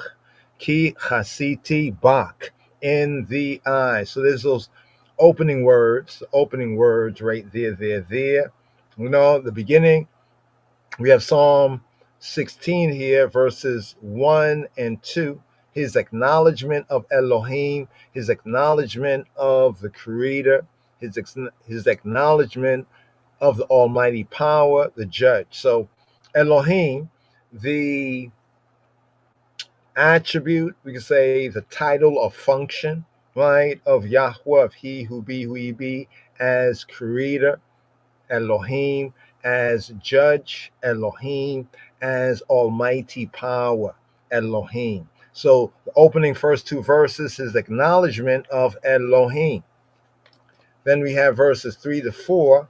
He associates, he fellowships, right? Has his chavruta and chabarim. He associates only with the godly, right? The godly, the goodly, right? So here we have kedoshim. Now we touched on the Hasidim from Hasid, and a link in modern Judaism with what we hear of Hasidic. But here we have kedoshim. So these two terms, Hasidim from Hasid, also an attribute of Yahweh Eloheinu, Chesed, which means like mercy, brought us mercy, loving kindness. Here we have the term for saints as holy ones, kedoshim. As we get into verse 3. Verse 3 and 4, he associates only with the kedoshim, only with the kedoshim, only with the set apart ones. In verses 5 to 6, Elohim is his portion. Yahweh Eloheinu, right, is his portion. His portion. Yahweh Eloheinu is his. Now it's interesting because when we study Torah and we look at the Levites, right, the big group, and then the specific ones, the priests, right, they are not numbered in the numbering. You know that they are not numbered in the numbering of the Bnei Yisrael. So there's like two kind of you say census counts, right? We have the count of the rank and file Israelites, the warriors, and note in the Torah reading and feeding what we add for Phinehas. Now remember Phinehas, right? Phinehas, because of his zeal, his zealousy, not jealousy, his zealousy. You know, in Hebrew, the term kana refers to zeal, and in some translations as jealous. So the zealous, jealous, in a positive, a good sense, right? We can say zeal sometimes, and in a negative sense, we hear this idea of jealous. But just so that one can understand that in the Hebrew, right, based on the translation to English, it's one word, right? So sometimes they kind of tilt the word in translation, and we can touch on that in the Torah portion before us. But with the part about portion, where it says that the Levites are not numbered with the rank and file Israelites, right? The rank and file Israelites, those will be the warriors. So we have the warriors from the 12, and then we have, right, amongst the 13th, or amongst the tribe of Levi, those who are Lewi, Lawa, to join. They are joined to Yahweh, and specifically Torah says because they have no inheritance amongst the Bnei Yisrael. Their portion, we can say their inheritance or their portion is Yahweh. So Yahweh is their portion. Take note. So here in this Davidic psalm, this miktam of Dawid, in verses 5 to 6, he speaks of Yahweh Eloheinu, he who be our Elohim, as his portion. So it's kind of interesting because remember, Dawid is a Judahite, right? But remember, it says of Dawid, David was a man after Yahweh's own heart, but he's a Judahite. It's like when we get to the epistle to the Hebrews, it says, and nothing was mentioned concerning the altar, like concerning the tribe of Yehuda, but it's evident, it's manifest that Adonenu, our Adon, right, sprang from the tribe of Yehuda, of Judah. So here, Dawid, from the tribe of Judah, he says here in this Miktam, Psalm 16, Mizmor Tet Zayin, he says that Yahweh is his portion, right? His portion, right? Verses 7 to 8, right? 7 to 8, we get his relationship, right? The relationship with Yahweh Eloheinu. What is his relation? What is our relationship with Yahweh, he who be, who he be? Essentially at verse 7, it says, I will bless Yahweh, who hath given me counsel, yea, in the night seasons. Even here on the air and an irit for us and for many still in the night seasons. He says, my reins, or Hebraically, my kidneys, my reins, literally the reins are the kidneys, my reins, right, instruct me. In the night seasons, my reins instruct I. This is in section, his relationship, that speaks of his relationship with Yahweh Eloheinu. I will bless Yahweh. Abarek, right, Avarek et Adonai, Abarek et Yahweh, Asher Ye'atzani, who has given me counsel. Af, yea, for sure. Af, yea, for sure. Af, leilot, the nights. Af, leilot, yisruni, right?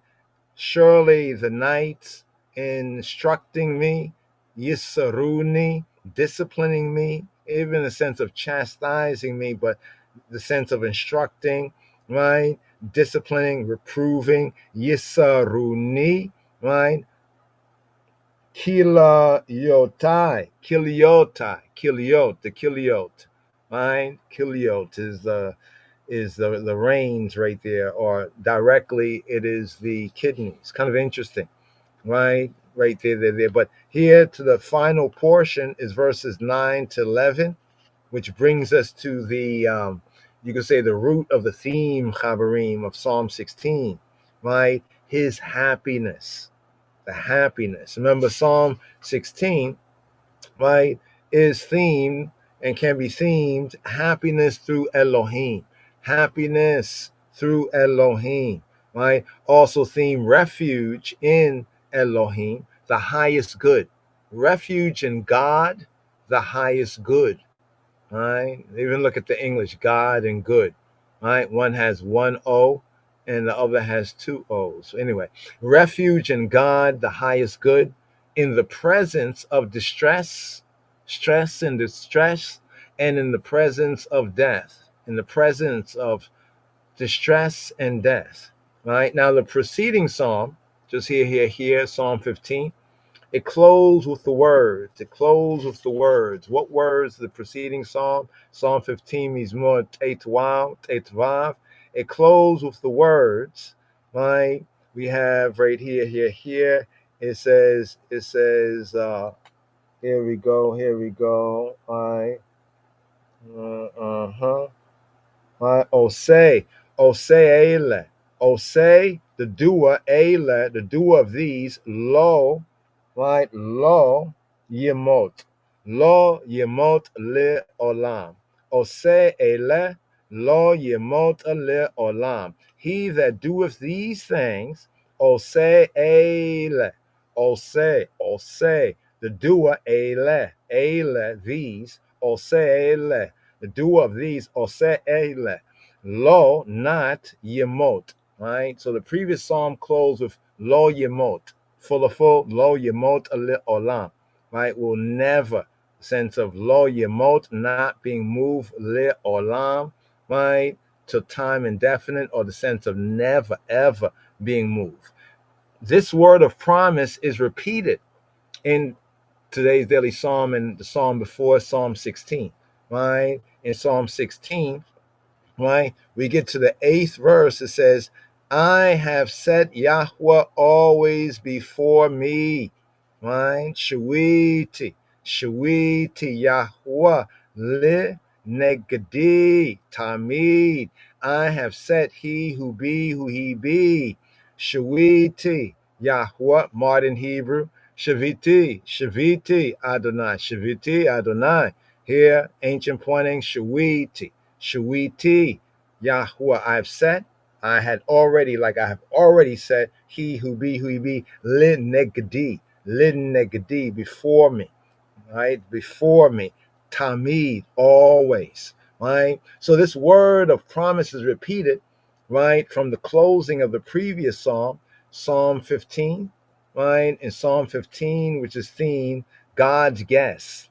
So in Psalm 15, we have Elohim's guest, right? Yahweh, who shall sojourn in thy tabernacle, who shall dwell upon thy holy mountain, Yahweh's guest, right? In the last verse, it says, he that doeth these things shall never be moved. Oseele, lo yemot le olam. Then we come to verse 8 of today's psalm, of Psalm 16, the following psalm, Shawiti Yahweh Linegadi Tamid, right?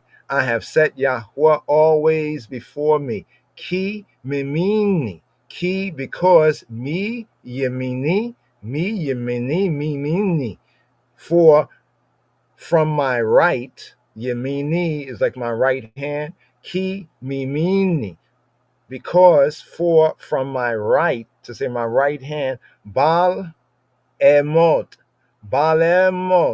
I shall not, I shall not be moved.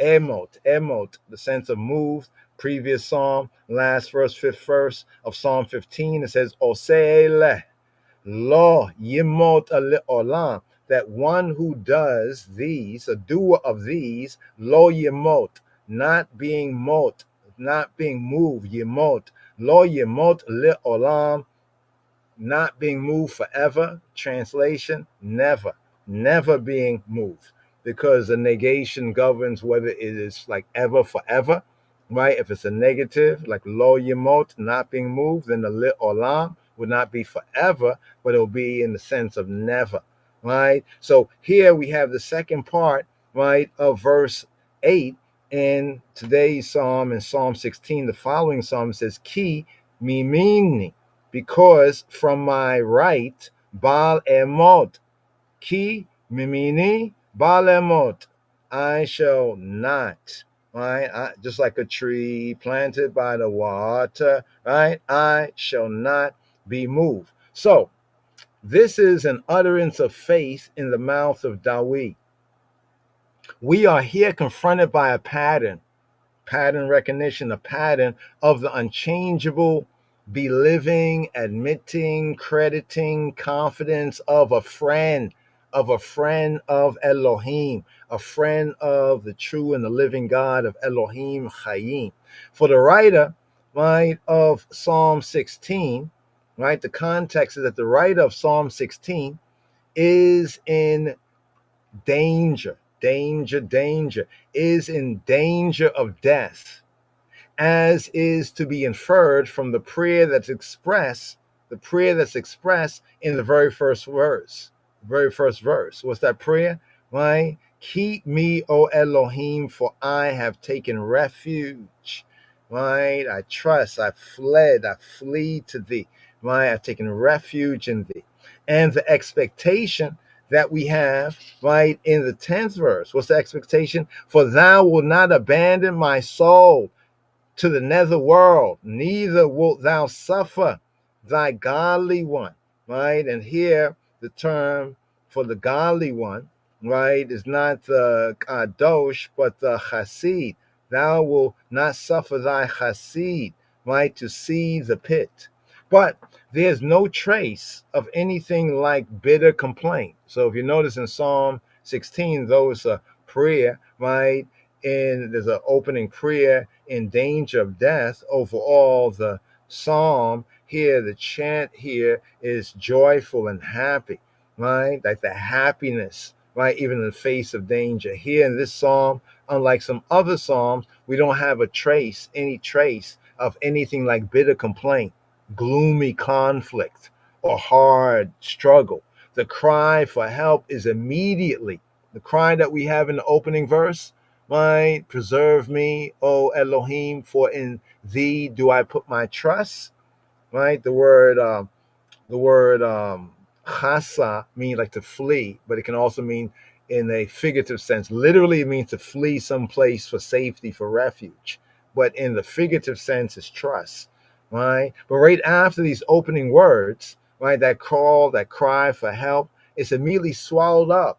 It's swallowed up by an overpowering and a blessed consciousness. Let this mind be in you, and a bright hope, expectation, right? There reigns and rules in the whole psalm a settled calm.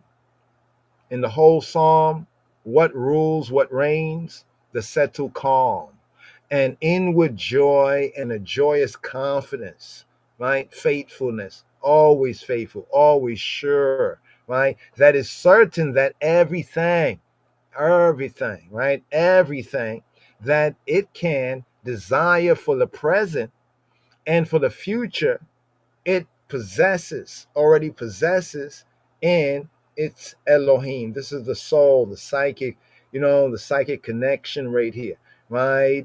A certain, right? The certainty that everything, remind me of, what is that? Romans chapter, was it 8, verse 28? For we know that all things work together for the good of those who love Elohim and who are called according to his purpose. Now, even that verse there about called according to his purpose is interesting, right? Called according to his purpose, right? Because the word purpose, right, even in the Koine Greek there in Romans chapter 8, verse 28, is according to like his counsel. You see what I'm saying? That sense of counsel, right? According to his purpose. Let me see if I can bring this out right here for y'all before we ride up. So right here, just a touch on today's daily psalm right here. Let's see if we go to Romans. Let's go to Romans right here, because this is just our new covenant, kind of new covenant link, right? He's the same today, yesterday, forever. That principle, that pattern principle, right? So here we go right here. So here's the verse that was pointing out, Romans 8:28. And we know, it didn't say we believe, it didn't say we hope, we guess, they say we know, right? We know, right? And we know that all things, if you please, all things work together for good, right? To them that love Elohim, that love God, to them who are the called. Many are who are the called according to purpose. Actually, the word his is not there. It's actually according to purpose. Right? Are you called according to purpose? Right? Right here. Let's go right here. So prothesis, right? Prothesis, a setting forth of a thing, right? Placing it in view. In the tabernacle sense, it would be like the shewbread. Remember the shewbread? The 12 loaves of wheaten bread corresponding to the number of the tribes of Israel. Those loaves were offered to who? To Elohim, to Yahweh Eloheinu, every Shabbat. So another connection of the offering for the Sabbath, right? And also the work of the Levites and the Kohanim, right? But that's why they are blameless. They profane, yes, technically speaking, but they are blameless, as Moshe says, and separated into 2 rows. They lay for 7 days upon a table, the shulchan, place in the sanctuary or front position, front portion of the tabernacle. So the tabernacle, the tent, has like 2 parts, right? The first part is the Kodesh, and the second part is the Kodesh HaKodashim, is the holy of, get the word, Kodashim. Now I'm emphasizing this because here's the link of today's psalm.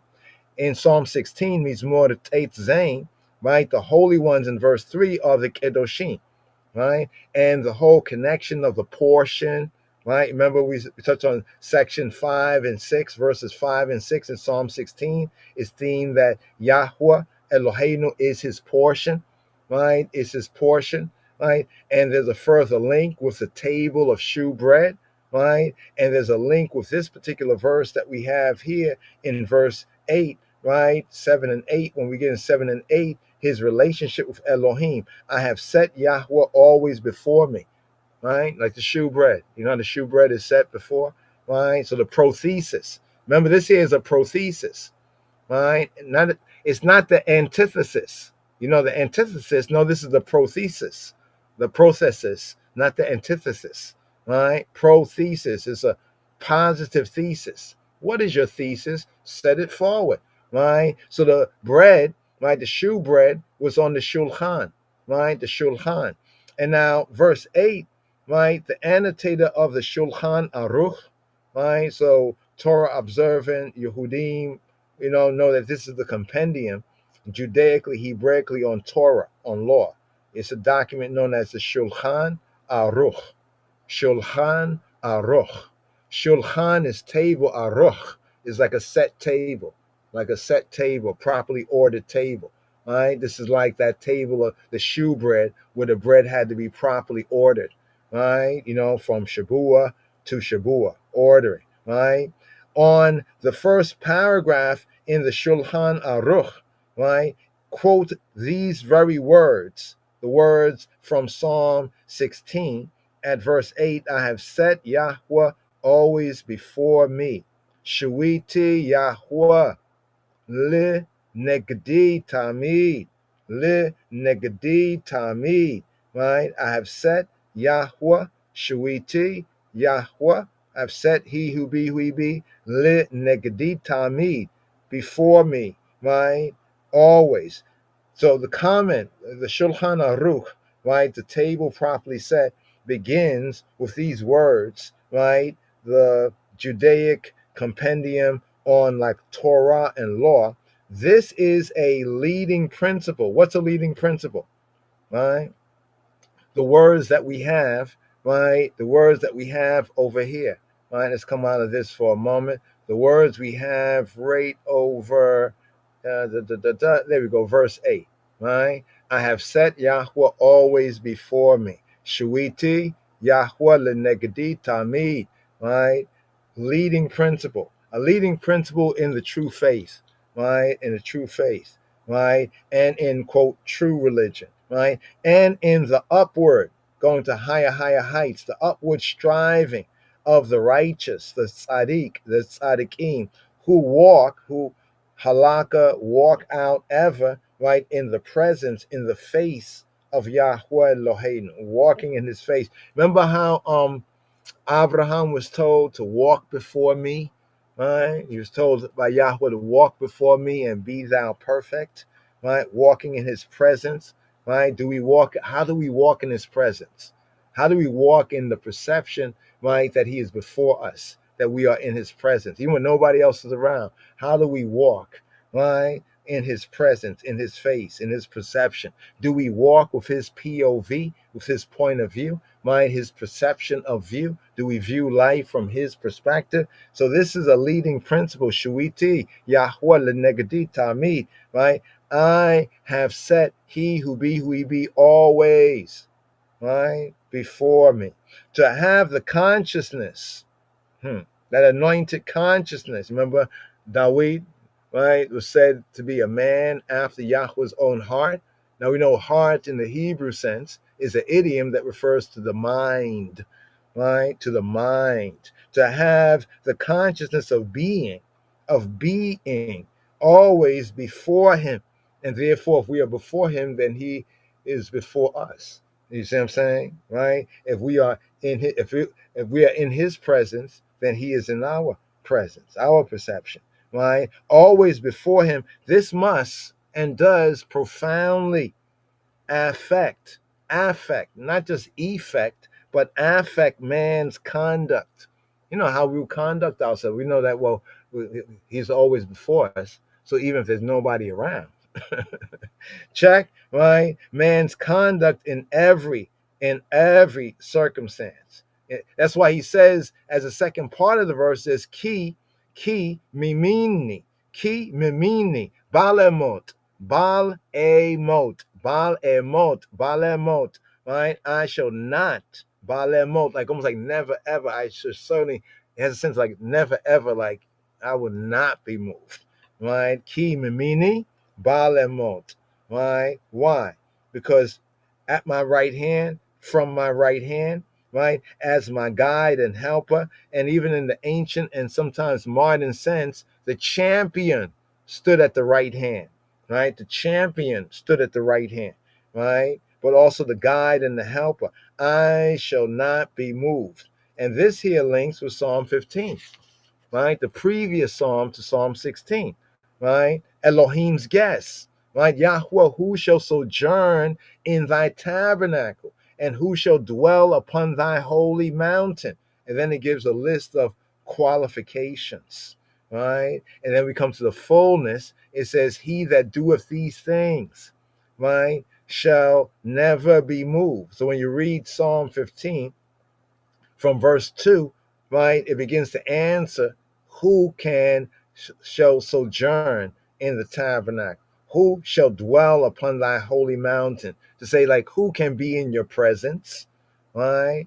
Right, to give you an overview, he that walketh uprightly and worketh righteousness and speaketh truth in his heart, in his mind, that hath no slander up on his tongue, nor doeth evil to his neighbor, nor taketh up a reproach against his neighbor, right? In whose eyes a vile person, right? A vile person is despised.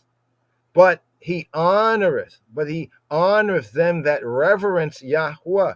He that sweareth to his own heart, or evil, right? The bad, the bad, not beneficial, disadvantage. He sweareth to his own disadvantage and changeth not. Right? And it would say to make your yea, yea, and your nay, nay. He that putteth not out his money on usury, nor taketh a bribe against the innocent. Osele lo yemot le olam. He that doeth these things, osele.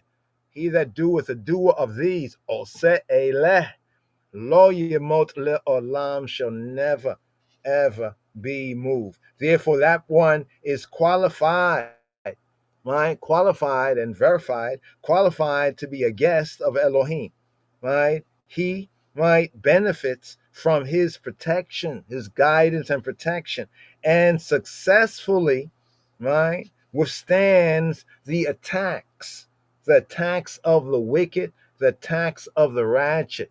Right? This is why we connected this right here with Romans one more time, just one more time to Romans, right? Romans chapter 8:28. Right? This is, some might say a mantra in the sense of it's a kind of protection for mind.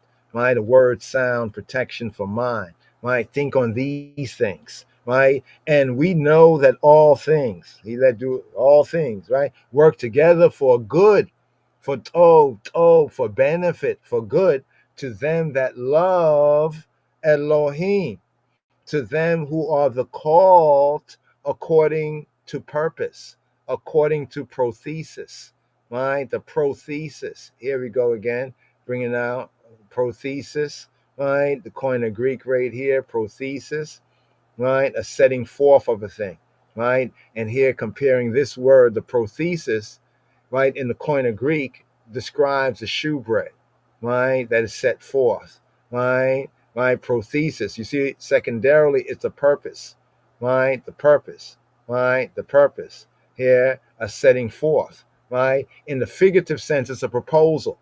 What do you propose, right? In a sense, prayer, Hebraically, something like that. It has that sense of, setting forth. That is figuratively a proposal. It's intention, right? What? Intention, right? You see with the intention. Specifically, the showbread, the show enough, right? The showbread in the temple, right? In the tabernacle, as exposed. It's exposed where? Lifnei Elohim, before Elohim. It's exposed in his presence. Now, over here, let me see something right here, just quickly. I know I mentioned, right? I mentioned about, what was it? Was it council? Yeah, right here. Let me look at this right here. Azar, I call it Azar, and the Tov Lahem. Give me one moment. Hiroshima, Ba'atzato. Yeah, there we go. Ba'atzato. Right? In the Hebrew, right? Ba'atzato, Ba'atzato. Right? Basically means like by his ya'at, his advice.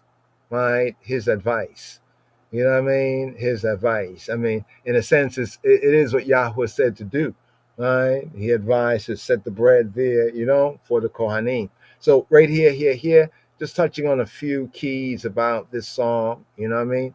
And how it has rhema words for our life, our liberty, Ineffable happiness has been his lot here in this psalm here, Psalm 16, a miktam, a golden composition, right? Ineffable happiness has been his lot because of his complete submission, right, to Elohim, right? It is pure, speculation, right, to assign the composition to any particular period in Dawid's life. We can speculate that, okay, he said this in the earlier time, he said in the middle time, in the later time of his reign, right?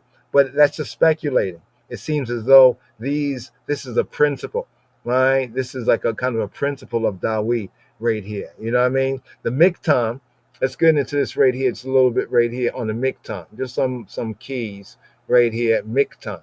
Miktam is interesting. Love to bring forward the midrash, right? The miktam, right? But miktam, simply put, right, as we have in the note over here, is a golden psalm, right? A golden psalm. Now, you remember going through the tabernacle and the different metals, the commodities, the Hebrew commodities. Why gold, right? Gold is a noble element. So gold, as it's used in the tabernacle for Yahweh's holy place, it represents divinity and manifestation. As silver, right, represents redemption, and as brass represents judgment. Just to check right there, right? As the brass, so the gold, right, as it's used in the tabernacle with the holy, represents divinity in man, in manifestation, right? The silver represents redemption, right? Redemption. And you'll see this is a consistent theme that can be applied from the Torah principle and also as used elsewhere. And the brass, right? The brazen, the brass for judgment. Mhm. The copper brass, copper slash brass. So miktam, miktam. So here we have a miktam of Dawid. Now, miktam right here, let's bring this out. Here's it in the Hebrew, miktam, right? Miktam. Some define this coming from the Hebrew word ketem. Ketem is a type of like fine gold, is ketem. Miktam. Miktam from ketem, right? Technical term that's found in the psalm titles. Some say the meaning is uncertain, right? But we have katam here. Katam, right, as the verb means to be stained, right? To be defiled on one level or deeply stained. Now, there's a twofold sense of this, right? Something stained, like dyed or deeply dyed, right? Now, it can be something being dyed in some way, being defiled, or that is through and through, the kind of through and through sense, right? Properly to carve, to engrave. Now, note that there. That is, by implication, to inscribe indelibly, right? To mark. So it's like this psalm is taken in that secondary sense, right? Right? Of the engraving, a poem, a composition, right? And the katam sense, right? But the miktam, what do we have in the miktam, right? Many would say that the meaning of the term is somewhat, some say, unknown. They say it either signifies a style of poem or a musical title. There are 5 more psalms, right, that have this particular title. Take note, right? 5 more psalms. Namely, there are Psalms 56 to Psalm 60. Psalm 56 to Psalm 60. And they all have the same heading, a miktam, right, of Dawid. However, there's no there's no peculiar feature to the group that can easily be discerned, right? For that reason, it is said that the second alternative, right, seems the more probable and likely, right? That is a musical title. Since I've gone that far, let me just share this right here from the Midrash, just this one part of the Midrash here on Miktam. I think ones might find it kind of useful, right? And incisive, right? So Miktam of David, Miktam lid Dawid. There are some of the Rebbanim, like the rabbis, the scholars of Torah, past and even present, but from the past, who say that Miktam is compounded of 2 words that describe Dawid, right? So Miktam, they look at it as the Miktam, right? 2 words, right? Mak at the root of the mik, right, means meek. And tam means like perfect. Tam means plain. Like remember, Jacob was a plain man, but the word tam. And also Noah was perfect in his generation, tamim. And in offerings, the offerings had to be tamim, and tamim come from tam. And tam means to be like perfect, like nothing more, nothing less, or the sense of undefiled. And there are others that derive miktam from ketem. Ketem means fine gold. And they say that miktam of Dawid means the golden psalm, or a golden psalm, right, of Dawid, right? A golden psalm of Dawid, right? So here, this is like to the opening right here, right? Preserve me, shamrei ni, shamar, right? Shamar ani, guard me, observe me, preserve me, guard me, keep me, watch, right? Keep a watch over me, guard me, right? The sense of hedge about. In the ancient, getting back to the kind of primitive root, right? Shamar properly means to hedge, hedge me. Like you have a garden, right? And you might hedge it about with thorns to protect it from certain animals, you may have young flowers and you protect it with thorns. So it's like the hedge about with thorns. That is to say, to guard something, generally to protect or to attend to, right? Shamreini, Shamrei ani, right?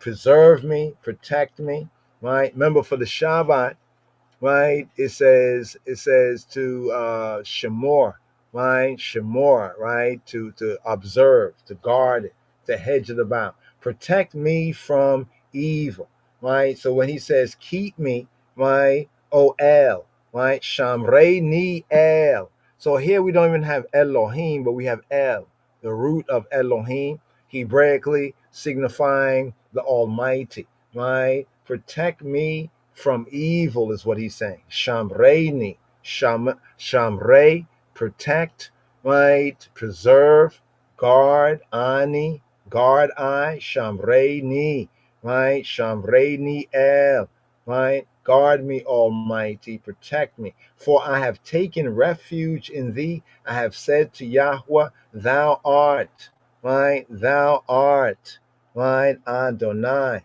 are my Lord, my sovereign, my master, my boss. I have no good but in thee. Tobati, Tobati, Baal Aleka, Tobati, right? Good, right? Baal Aleka. The sense of this in the Hebrew is like, I have no good, right? But in thee. So here, let's bring this, come back right here. Give me one moment. Here we go, right here, right? What just happened? Okay, we took it back to the other part, all right? I have no good. You see right there, the second verse?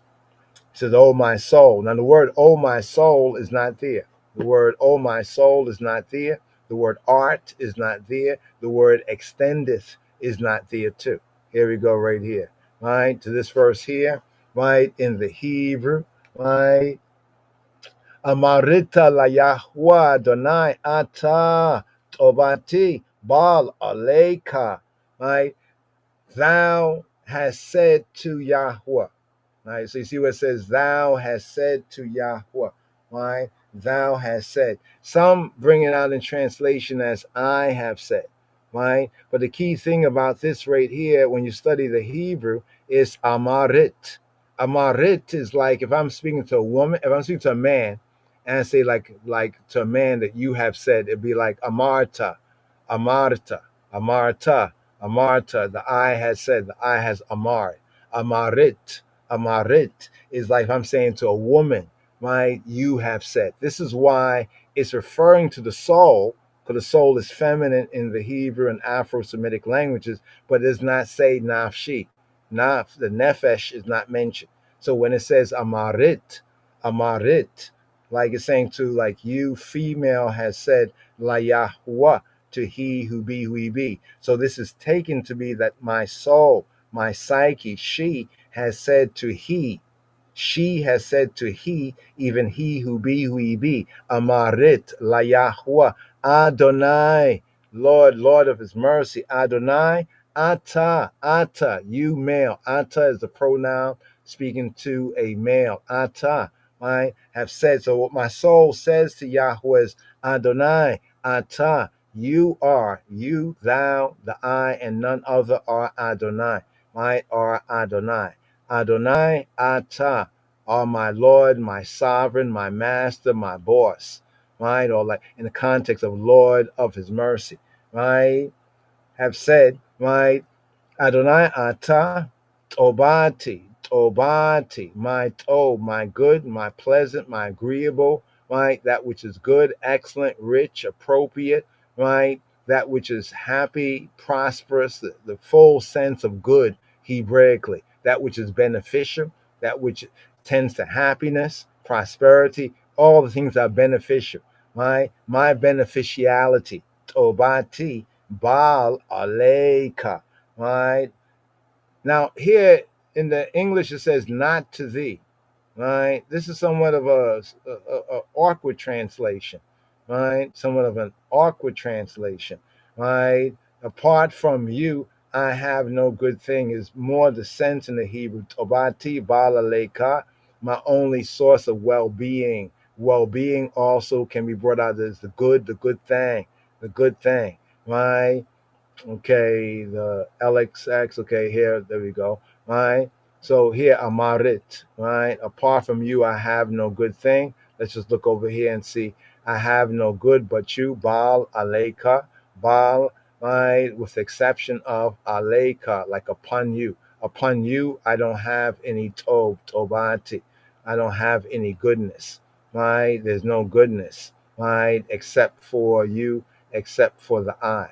Right now over here, this is the verse that we was talking about. Let's get 7, right? So in the Hebrew, right down here in the Hebrew, the Masoretic, right, it says Amarit, Amarit, Amarit, which is saying like to, if I'm speaking to a female, I'm saying that a woman, like I said to a woman, like you have said something, that you said something, like already said something, Amarit. If I said to a man, it'll be Amarta, right? Amarta, right? Now in the LXX and the Syriac and the Vulgate, they change it, right? Or have another way. They say Amarti, I have said.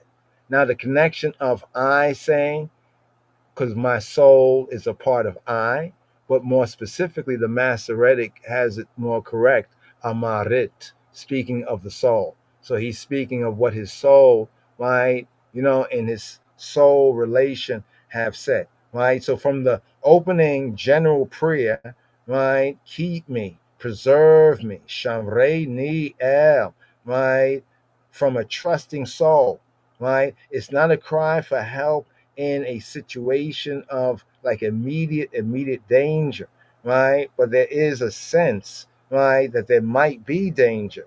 But he says, I, right, it says Amarit, right? The translation follows a different pointing of the Hebrew. Amarti instead of Amarit. Some say, right, I have said. Amart, right, is actually she has said, right? In the ancient version, the Masoretic must be rendered thou, female, has said, right? And if this is adopted, we must understand that the speaker is addressing his soul. He's addressing her. He's addressing his psyche. What do we say, Chabarim? A soul without instruction is headed for self-destruction. In other words, our psyche state, our psychic state, our soul, our mind state, we have to actually command our soul. We have to command our psychic state. We can't just let her, like I said, soul without instruction, right, is headed for self-destruction. So you'll notice that even in the scripts, right, it has the holy ones and the ancients as when they communicate, right, they both communicate concerning their psychic state, their psychical state, their soul state, right, and also they speak to their soul state, right? So this is like kind of ancient psychology, so to speak, right? So he says, my Lord, Adonai Ata, right? Now this is a noun, right? Adonai. Adonai is a noun here, and it's not speaking of the name, right? But it's speaking of the submission. Like when it says that Sarah, right? Sarah, right? She was a good Isha, so she called her husband Adon, Lord, right? So the soul, she, right, calls Yahweh Adonai, right? Adonai, my master, to whom I submit, right? Submitting your psyche to he who be who he be. I have no good but in thee. Baal Aleika. Yahweh, right, is the source. From that comes all that he desires, right? All that he desires. So here in this bait verse, and there's a whole reasoning that we'll probably get into another time on the Tobati Baal Aleika, right there, right? I have no good but in the I. The phrase, right? Adonai Ata, right? You are my Adon, Adonai, is to be considered in the light of what the scripture says. Remember in Psalm 24:1, the earth is Yahweh's. The earth, she is he who be who he be's, and the fullness thereof, and all of her fullness. The world, the Tevel, the moist, habitable portions of the world, right? And they that dwell therein are more better, and they that dwell in her. Hence, say the sages, a man embezzles. A man is an embezzler from Elohim whenever he makes use of the world without a bracha, without a baraka. So here's where, someone say, why Hebraically, Judaically, there's a lot of blessings. There's like kind of blessings, there's even blessings upon hearing certain things, seeing certain things, we give a blessing, right? Why all these blessings? And upon certain actions, right, we invoke the Baruch Atah Yahweh Eloheinu Melech HaOlam, right? Why? Because it's based on the principles from studying Torah and the Psalms that a man embezzles from Yahweh, from the Creator, whenever he makes use of the world without a baraka, right? For only affirmations. It's only by affirmations of Yahweh Eloheinu's Aina Elohim's sovereignty can release the earth's fullness to man's use, right? So here's what we want to kind of segue right here on this. I'm looking at the time, not to keep you too long, but just to, build on some basics. Here we have the blessings before eating, what's known as the Berkat Ha-Nehanim. What is the Berkat Ha-Nehanim? Right? Righty, right? The sages also prescribe berkot, blessings, to say before eating, right? It does not matter if one sits down to eat a full dinner or a casual snack.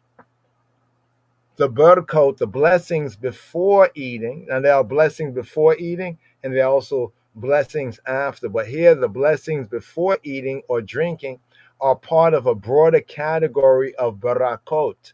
Barakot is like blessings, collectively known as the berkot ha-nehanim. These are called blessings of enjoyment. Blessings, berkot of enjoyment. They are said for things that bring one pleasure, right? Said for things that bring one pleasure, right? These berkot are not only prescribed for what we eat or drink, but also for fragrances that we smell, right? So even in burning the Aishans, they are berkot, right? They are berkot, you know what I mean? If you will, right? They say, bless, I will bless Yahweh. You see in today's Psalm 16, Mizmor Eta Zayin, it says in the 7th verse, what does it say in the 7th verse? It says, Abarek, Abarek, Abarek, Abarek, Abarek, Abarek. I will bless et Yahweh. I will bless he who he be. Right? So we bless him, right? Even in the blessings known as the Berkot Ha-Nehanim. Berkot Ha-Nehanim, right? So these blessings are not only prescribed for what we eat or drink, but also for fragrances we smell. Remember Yeshua in Luke's gospel, near the end of Luke's gospel, right? When he was resurrected, risen, and some of his disciples didn't recognize him, right? And he reasoned with them, and then they asked him to come, have some sup. The evening time was come in. So that's what one with proper ethics, would do. You know what I'm saying? Like, come, let's sit down and break some bread. So he came down and broke bread with them. But before he broke the bread, Yeshua, my Adonai, knew, what did he say? He said the blessing. That's why it's a key thing in Luke's gospel. It says, and he said the blessing and their eyes were open. And he was known in the blessing, right? You know what I mean? Because Hebraically, Judaically, is very important, right? To this theme here, Chabarim, that we can reason on even here from this 16th Psalm, these more Tate Zion, concerning the blessing, right? Yeshua said, Baruch, right? Baruch Ata Yahweh, Eloheinu Melech HaOlam, Hamotzi Lechem Min Haaretz. And then he broke the bread, and then the eyes were open, and then he stepped, right? So although, right, we can discuss, here in this, there's a discussion of only the food, right? The food berkot, right? There are blessings that were formulated for things that we see and we hear. For example, right? Meriting, what merits a bracha? What merits a blessing, right? Right? Of Yahweh, a blessing of thanksgiving, right? Right? In the sight of the mountain. So we see mountains, go recognizing his creation, right? For that, a bracha, right, is appropriate. If you will, if you can receive it. It's not like you have to, but if you will, the way of the Kedoshim, right, is to say a bracha, right? oceans, deserts, right? Falling stars, a rainbow. A bracha, a blessing, is also called for when seeing a person distinguish either for his Torah or secular knowledge. So when we see someone distinguished for the knowledge, whether in Torah or even secular knowledge, right, that's a bracha, right? Because we know where all knowledge comes from. Check, right? When hearing either good news, we hear good news, there's bracha, there's a blessing, right? Bless, abareket Yahweh, right? I will bless he who be, or even for bad tidings, there's a bracha, right? Or when we hear the sounds of thunder and storm, right? That's one way of not being afraid, right? Give a bracha to Yahweh. You know what I mean? It's his creation. He is the creator. Now, in most prayer books, in most of the Sidurs, Judaic, Hebraic prayer books, right, all these barakot are found right after the grace after meals. Check. So there's what's known as the grace after meals in the Siddur, and all these barakot are found. But the barakot ha-nehenim are not barakot, blessings of thanksgiving. This is the key thing, right? That the barakot, right, ha-nehenim are not blessings of thanksgiving. What are they then? They are blessings of authorization, right? Blessings of authorization. The underlying principle of these barakot of enjoyment is that, quote, man is forbidden to enjoy anything of this world without first saying a baraka. So for the way of the righteous, let's put it like this, the way of the righteous, because we recognize that all creation and its principle is root is from Yahweh Eloheinu, right? Then we will understand, right, this connection that man, right, is forbidden to enjoy anything of this world without first saying a bracha, right? Because this is in a sense is how we pay him. We give thanks to him. We bless him, right? And we acknowledge that this good thing that we're enjoying in the world, right, of his creation is from the creator, right? So the Yahadut, right, takes seriously the teaching of Psalm 24:1, right? Yahadut, right, the ancient way of the Yehudi, the called, chosen, and faithful Yehudi or Jew, right, takes seriously the teaching of Psalm 24:1. The earth and all it or she contains is Yahweh's. That's what it says, right? The earth is Yahweh's and all of her fullness. The earth is gendered feminine, right? And he who be, he be he, right? The barakot, right, or the blessing is a way of asking for and receiving Kabbalah, to receive Yahweh's permission to take and enjoy that which, according to principle, belongs to him. The wordings of the barakot, they reflect this purpose. It doesn't say, right, the blessing doesn't say thank you, right, to Elohim, as is done in the blessings after eating. You see, in the blessings after eating or the grace after meals, that's where we have more of the thank you, right? But this does acknowledge him, right, as the one who, quote, creates the fruit of the tree, right? Creates the fruit. So even the second part of the bracha, right, the blessing, the first part is always the same because it acknowledges Yahweh, it acknowledges his position, not just calling him by name, but who is he, right? Baruch atah Yahweh, blessed, empowered to prosper, be he who be the I, he who be who he be. Baruch atah, blessed atah you, Yahweh, he who be who he be, right? Baruch atah Yahweh Eloheinu, our Elohim, our creator, right? Melech, king, ha-olam, eternal king, eternal sovereign, right? Who created the fruit of the tree, right? Or in another case, who brings forth bread from the earth. That's the part, that's the bracha, right? Judaic blessing. Remember what Yeshua said to Samaritan woman, that ye worship that which you know not. We know what we worship, for salvation is of Ha-Yehudim, because the Yehudi who did these things. And Yeshua also did these things. We have it right there in Luke's gospel, That's why it's written there, right? And their eyes was open in what? In the blessing.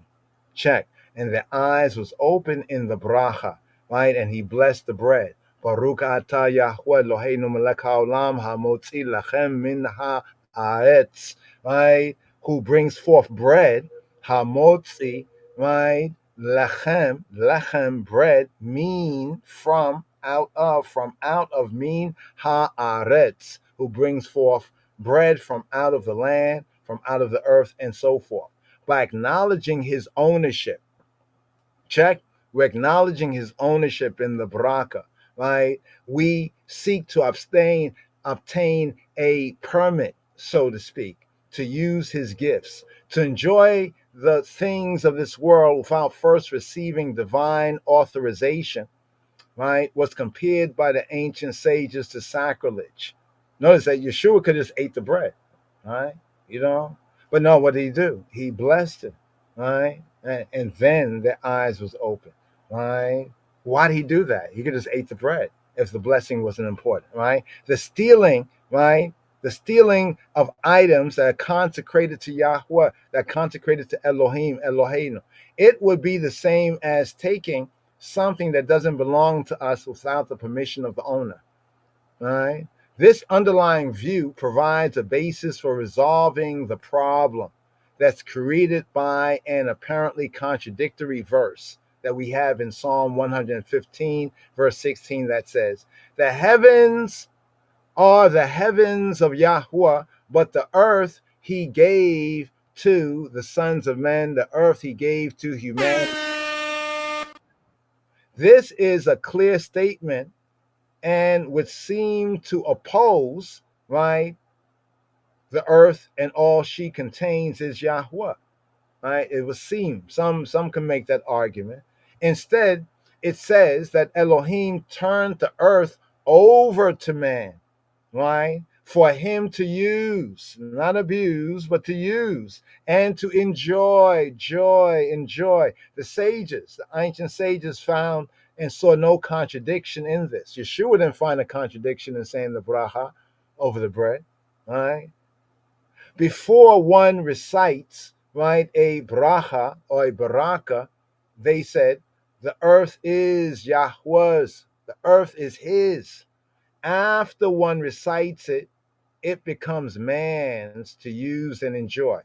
So the reasoning, right? The reasoning, philosophy, the reasoning, right? The wisdom here is also the basis for the halakhic objection. Now, halakha, as we showed you before, the Hebrew term, not a so-called Jewish or Yiddish, it's not definitely not a Yiddish term, right? Halakha means walk. How do we walk these things out? We can read the psalm and read about the holy, but do we actually live it out, walk it out? Is our conversation, right? So the halakhic objection to reciting a bracha, right, either before or after eating forbidden foods. So therefore, there's a reasoning that if you're eating something that is forbidden by his word that he did not create to be eaten, that's the whole reasoning in the New Testament, where some people, they twist up some verses and say, well, you could basically just like give thanks to God, and then eat food that he forbade. But it says that those food he created, right, to be eaten and to be eaten with praise. You remember that part there? People think it's about, oh, now you can eat pork or other things, right? And therefore give a blessing. That's heathen. That's not the way, right? That is not the way, right? So to say a blessing before or after eating forbidden foods is a no. Actually, it's more of a, it's more of a fire burn. Right? If you're going to eat it, then just eat it. Don't even, you know what I mean? Utter, right? One might be inclined to think that the faith and piety reflected by a blessing of thanksgiving, or one that acknowledges Elohim's ownership of the world, it mitigates, it lessens the transgression. Because somebody might think, well, if you bless him, then you can eat that which he forbade. It doesn't mitigate the transgression, right? In fact, it aggravates it. The sages even insisted that it aggravates it. It's I'm like, how dare you? Right? I got to find that verse where it said the foods that he created to be eaten, like with thanksgiving, by those who like have knowledge. I'm gonna get that verse. In fact, let's go right here, right? The foods that he created to be eaten, right? Let's go over here that he created, right, to be eaten, right? Created, right? Created, right? Let's go eat. I'll put eaten, right? Let's see if we have that verse right here. Okay, let's clear this, right? Right, created to be, okay, created to be, let's say right here, food, right? Let's see, food right here, food. Let's see, we have this. All right, let's see right here. Oh wait, do we have the, let's see, we created it, right? Uh-huh. Let's see. There we go, there we go, there we go, there we go, there we go. Okay, food was, oh, I said food because that's what it really is, not meat. The meat is not like, it could be flesh, but it's just edible. Meat basically is meant in Old English something to eat, what's to eat. So here it says that these liars and these deceivers, they forbidding to marry, right? And to abstain from foods. Now the word meat is not meat, is broma, broma. Broma in the synagogue Greek or the Koine Greek means basically that which is eaten, food, basic food, right? It's not saying flesh, right? Food, right? Right? Right? Allowed or forbidden, right? Food, just generally food, right? So here it says that these liars, these deceivers, they forbidding to marry, and they also try like forbid, right, or to abstain from foods that Elohim hath created. You see what it says? That Elohim hath created. So this New Testament, 1 Timothy 4 and 3, that Elohim, the Creator, hath created to be received, right, with thanksgiving of them that amen or believe or pistis, that pistos, that are trusty, faithful, right, trusty, faithful, right, right, here we go right here to scroll down here, trustworthy, faithful, right, that are persuaded, that amen, right, that basically believe or that are trustworthy, right, who believe, who credit, and who know the truth. You see that right there? Who know the truth, right? Right? This is why this is important right here, what we just shared right here, right? Where it says about, saying a blessing over forbidden foods. Some might think that it lessens the transgression, but actually it aggravates it, right? The comparison they make is to a person who asks a friend's permission to eat some of the friend's food, were his friend to say no, right? Say the friend said no, right? It would be sheer impudence, right? And brazen contempt if he proceeded to eat it, right? Like you ask your friend, can I use this? And he says no. And you go ahead and use it, all right? You don't think something's wrong? And the thank you, he followed it up with would only be adding insult to injury. All right. This is one reason why this verse is here in the new covenant. All right. This is one reason why, because saying that the principles remain the same. He's the same today, yesterday, forever. Right. Elohim have created the foods that he created to be received. Did he create pork to be, just use that as an example, right? Now, whether one does or not, you got to work that out. You know what I'm saying? This is principle over personality. Elohim, the foods that Elohim created to be received with thanksgiving, right? Of them that believe, amen, right? Yea and amen, and that know. So it's not just that those who believe, right, the truth. It's not just those who know the truth, but those who believe, who amen, who credit and know the truth, right? So those who've been teaching those lies, right? Hopefully ones can stop teaching those lies, right? Because there's a punishment for that, right? So that would only add insult to injury, since a blessing for food is a formula for receiving. You see the same language, receive, receive, receive. And I think that this verse here, and look at this verse right here, right? This verse here in the Hebrew, let me get this word here. Let me see if it is that word, right? Let's see. Yeah, let's see, Torah. Let's see. to be received by those mind who know the truth. Okay, yeah, I thought it was the Kabbalah word right there, to receive, right? To receive. They might have it over here in this. Let's see, right here. Yeah, those foods that he created, right? Remember in the beginning, talk about the foods that were created, right? Right. So right here, yeah. Okay, there we go. There we go. Okay, it's not there, but see the same language. God have created the foods that God have created to be received with thanksgiving. So that means that if He created some food to be received with thanksgiving, that there were other things that were created, right, not as food and not to be received as food with thanksgiving. It's according to what He, the Creator, created, right, and for the purpose, right? A blessing for food is a formula for receiving Elohim's permission to eat those foods He created to be eaten. And since permission to eat the forbidden food has already been denied, right, has already been denied by Elohim, to go ahead and eat it and then to thank Him shows only defiance and contempt. Better not to say a bracha, for in addition to the aforementioned objections, it is under the circumstances also a bracha, a blessing in vain. To such acts of, quote, piety, end quote, the sages applied the verse from Psalm 10 and 13. The thief who blessed has blasphemed Yahweh. Psalm 10, verse 13. The thief who blessed has blasphemed Yahweh. Because what did Yahweh says?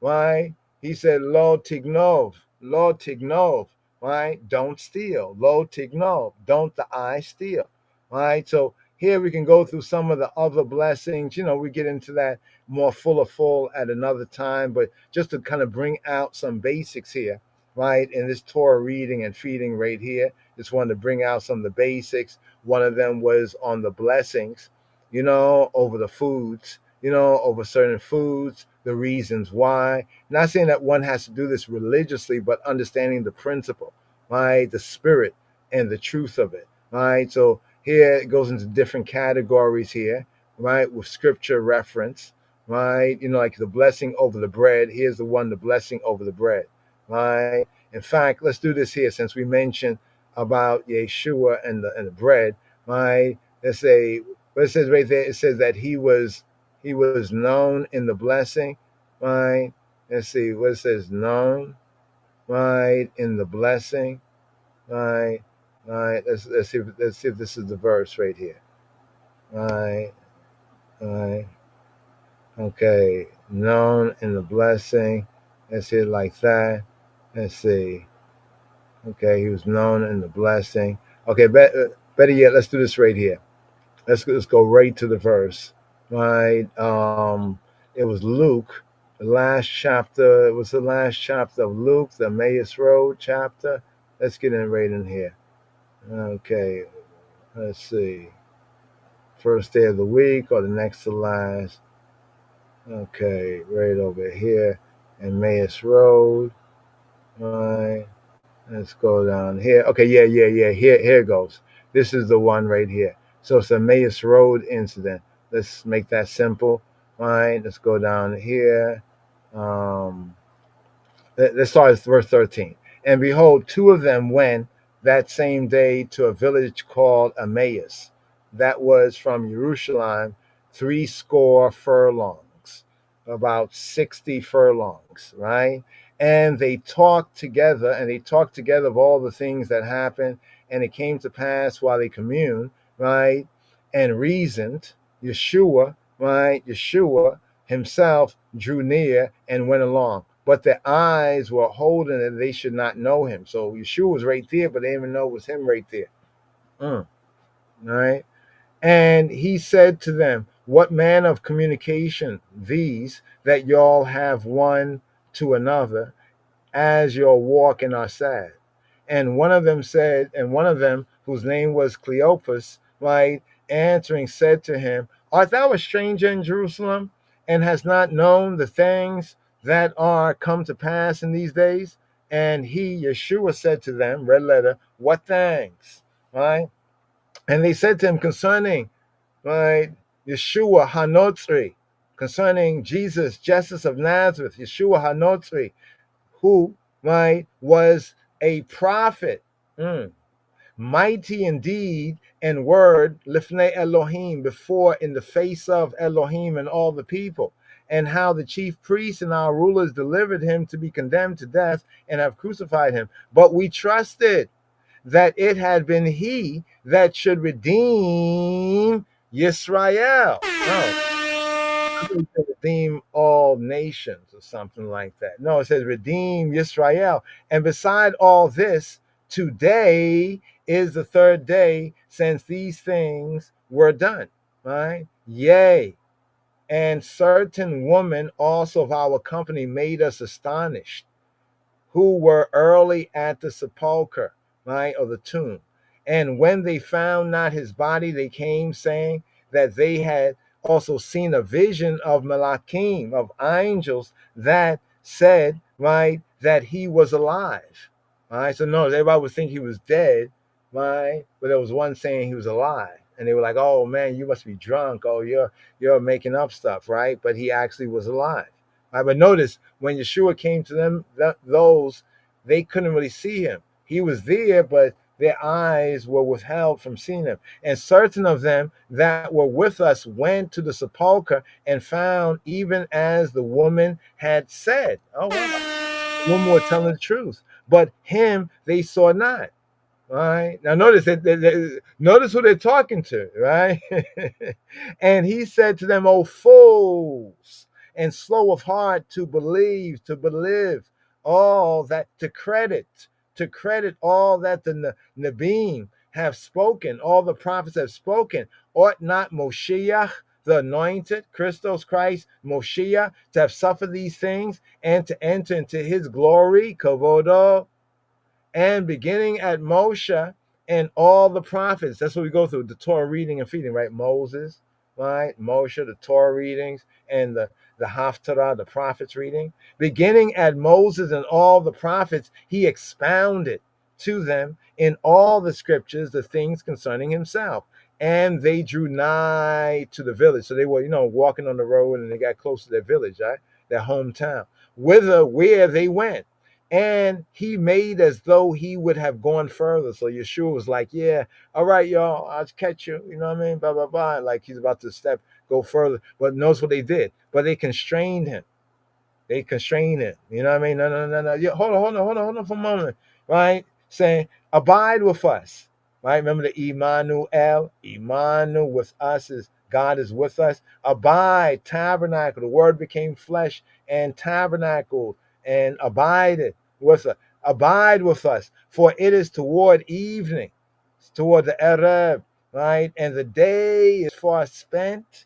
And he went in to tarry with them. Here it goes right here. And it came to pass as he sat at meat. Meat is not like flesh that is so much, but it's the food, at food, at sup, food, right? With them. He took what? Notice what he took. He took bread and he did what? And he blessed it. Baruch ata Yahweh Eloheinu melech haolam hamotzi lachem min haaretz, and break it and gave to them and divvied. He divvied it up, right, for them.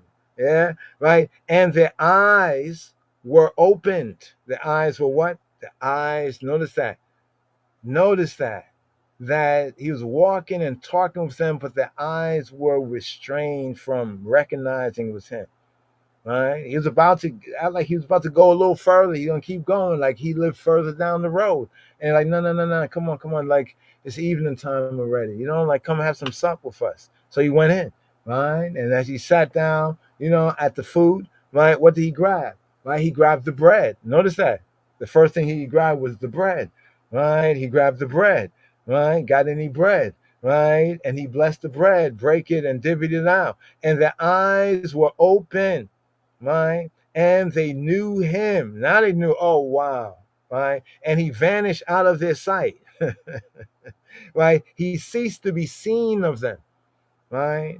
He ceased to be seen of them, right? And they said one to another, did not our heart, did not our mind burn, right? Did not our heart, did not our mind, our heart burn within us while he talked with us by the way? Right? There's a sense of this way because it's like about the way. Remember the way? I am the way, right? Even before it was even called Nazarene on that level, right? Or the Nazarenes, right? What they were known to follow was the way. It was known as the way, right? Before it's called Christianity, it's the way, right? The way not to go astray. And while he opened to us, look what he opened to them, the scriptures, right? And they rose up the same hour and returned to Jerusalem and found the 11 gathered together, right? And them that were with them. And what they said, that Adonai Ha'adon is risen indeed and have appeared to Shimon. Here's the verse I was going to get to right here. Notice. And they told what things in the way, about the way, the truth, and how he was known of them. How was he known? In breaking of bread. Well, of course, he's known in the blessing, right? Before breaking the bread comes the blessing, right? And as they thus spake, Yeshua himself stood in the midst of them and said to them, Shalom lachem, shalom, peace to you. He didn't say Shalom aleichem. He didn't say peace upon you, right? But here, more intimate, Shalom lachem. So right here, brothers and sisters and brothers, just looking at the time right here. You know, we began a little late right here. But today's daily psalm right here. Did we touch on the psalm? We didn't even touch on the psalm besides touch on some of the selected verses. Hear this. Psalm 16. Oh. מזמור ט"ז מכתם לדוד.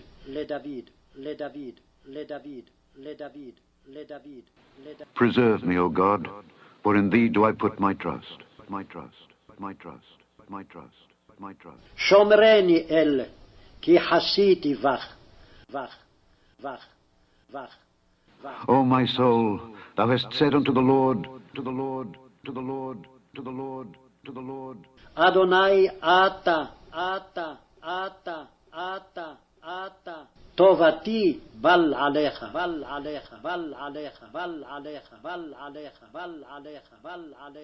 Thou art my Lord. אדוני. My goodness extendeth not to thee, but to the saints that are in the earth, and to the excellent, in whom is all my delight. Their sorrows shall be multiplied that hasten after another god. Their drink offerings of blood will I not offer, nor take up their names into my lips. The Lord is the portion of mine inheritance and of my cup. Thou maintainest my lot. The lines are fallen unto me in pleasant places. Yea, I have a goodly heritage. I will bless the Lord, who hath given me counsel. My reins also instruct me in the night seasons. I have set the Lord always before me. Because he is at my right hand, I shall not be moved. Therefore my heart is glad, and my glory rejoiceth. My flesh also shall rest in hope. For thou wilt not leave my soul in hell, neither wilt thou suffer thine Holy One to see corruption. Thou wilt show me the path of life. In thy presence is fullness of joy. At thy right hand there are pleasures forevermore. Always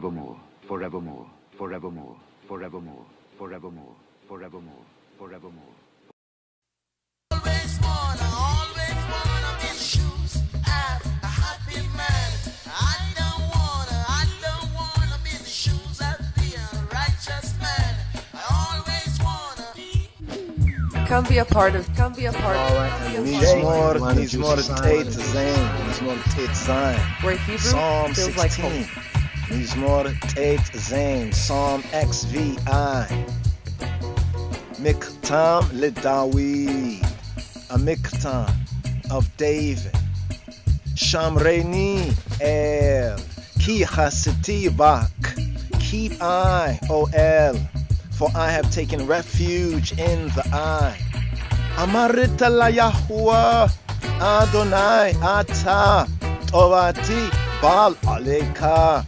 I have said to he who be to Jehovah, thou the I art, Adonai Ata. I have no good but in the eye, Tovati Bal Aleka. Likdoshim Asher Ba'aretz Heima We'adirei Kol Chefzi Bam. As for the holy, the idle ones that are in the earth, they are the excellent, in whom is all my delight. Yerubu Atzobotam Achir Maharu Balasika Nisakehema Midam Ubal Esa Etashmotam Al Sifatai. Let the idols of them be multiplied that make suit to another. Yerubu Atzobotam Achir Maharu. Their sorrows shall be multiplied that exchange for another. Balasika nisakehema midam. Their drink offerings of blood will I not offer. Ubal esa etashmotam al sifatai. Nor take their names up on my lips. Yahuwah menata chelki wukosi ata tomika gorali. O Jehovah, he who be the portion of mine inheritance and of my cup, of my chalice. Thou, the I, maintainest my lot.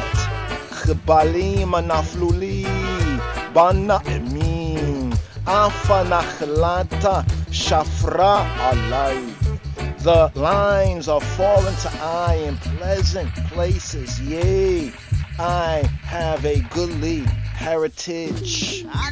Ibareka eti Yahuwah Asherah atani afle lota yisaruni kiliyotai. I will bless Jehovah, he who be. Ibareka eti Yahuwah, who hath given me, who have given I counsel. Asherah atani, yea, for show. In the night seasons, my reins, my kidneys, my emotions instruct I. Afale lota yisaruni akiliotai. Shuiti Yahuwah lenegaditami. Kimimini bal emota. I have set Jehovah, he who he be, always before me, always before I. Shuiti Yahuwah lenegaditami. Surely he is at my right hand. Kimimini, I shall not be moved. Bal emot lakin Samacha libi vayagel kovodi af besari yishkona lavetach. Therefore my heart is glad, lachen Samacha libi, and my glory rejoiceth. Vayagel kovodi. My flesh also dwelleth in safety. Af besari yishkona lavetach. Ki lo ta'azob nafshi lishol, lo titena chasideka lerota shachata. For thou, the I, wilt not abandon my soul, my nefesh, into the nether world. Thou wilt not abandon her to the nether world. Lo, ki lo ta'azob nafshi lishol, neither will the I suffer thy godly, thy chassid one to see the pit, thy holy one to see corruption. Lo titen chasideka lerota shachata. Toda'aini oracha chayim. Sova shemachota etapaneka. Ne'emota biyamineka netzach. Thou, the I, makest I to know the path of life. Toda'aini oracha chayim. In thy presence, in thy face is fullness of joy. Sova shemachota etapaneka. In thy right hand bliss pleasantness, pleasure, for evermore. Ne'imota b'mineka, netzach, netzach, netzach, netzach, netzach. Come be a part of. Come be a part of. LOJ, Line of Jew Society, Where Hebrew feels like home. Ship radio.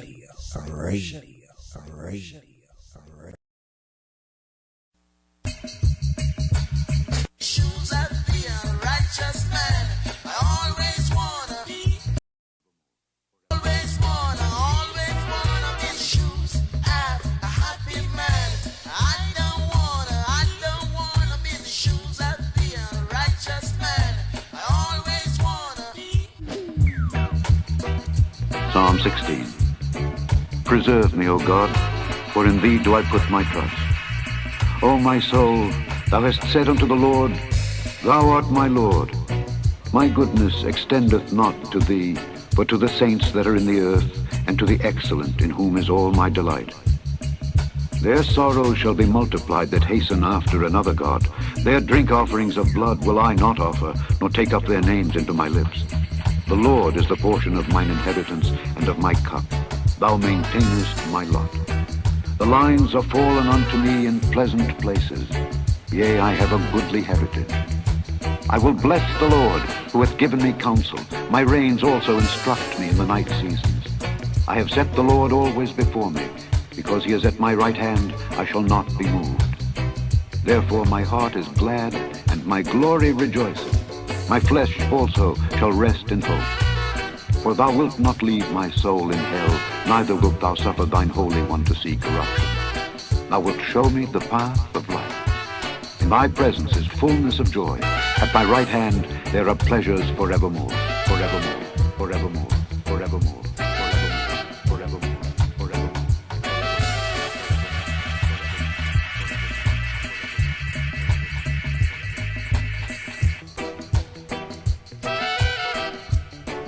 מזמור ט"ז, מכתם לדוד.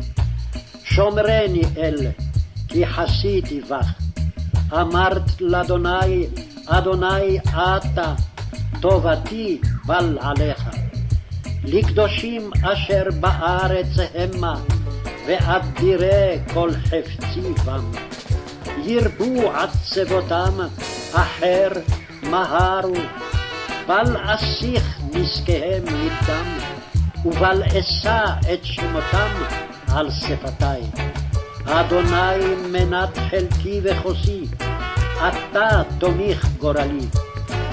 חבלים נפלו לי בנעימים, אף נחלת שפרה עלי. אברך את אדוני אשר יעצני, אף לילות יסרוני חיליותי. שיביתי אדוני לנגדי תמיד, כי מימיני בל אמות. לכן שמח ליבי ויגל כבודי, אף בשרי ישכון לבטח. כי לא תעזוב נפשי לשאול, לא תיתן חסידך לראות שחת. תודיעני אורח חיים, שובע שמחות את פניך, נעימות בימינך נצח. Psalm 16. Preserve me, O God, for in thee do I put my trust. O my soul, thou hast said unto the Lord, Thou art my Lord. My goodness extendeth not to thee, but to the saints that are in the earth, and to the excellent, in whom is all my delight. Their sorrows shall be multiplied that hasten after another God. Their drink offerings of blood will I not offer, nor take up their names into my lips. The Lord is the portion of mine inheritance and of my cup. Thou maintainest my lot. The lines are fallen unto me in pleasant places. Yea, I have a goodly heritage. I will bless the Lord, who hath given me counsel. My reins also instruct me in the night seasons. I have set the Lord always before me. Because he is at my right hand, I shall not be moved. Therefore my heart is glad, and my glory rejoiceth. My flesh also shall rest in hope. For thou wilt not leave my soul in hell, neither wilt thou suffer thine Holy One to see corruption. Thou wilt show me the path of life. In thy presence is fullness of joy. At my right hand there are pleasures forevermore, forevermore, forevermore, forevermore, forevermore, forevermore.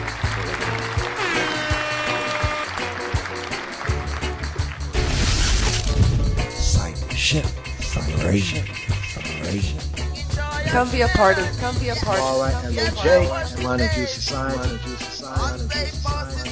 Where Hebrew feels like home. Looking at thy hand, how they're writing upon the wall. That's why I don't wanna be in the shoes of the righteous man. I always wanna be in the shoes of a righteous man.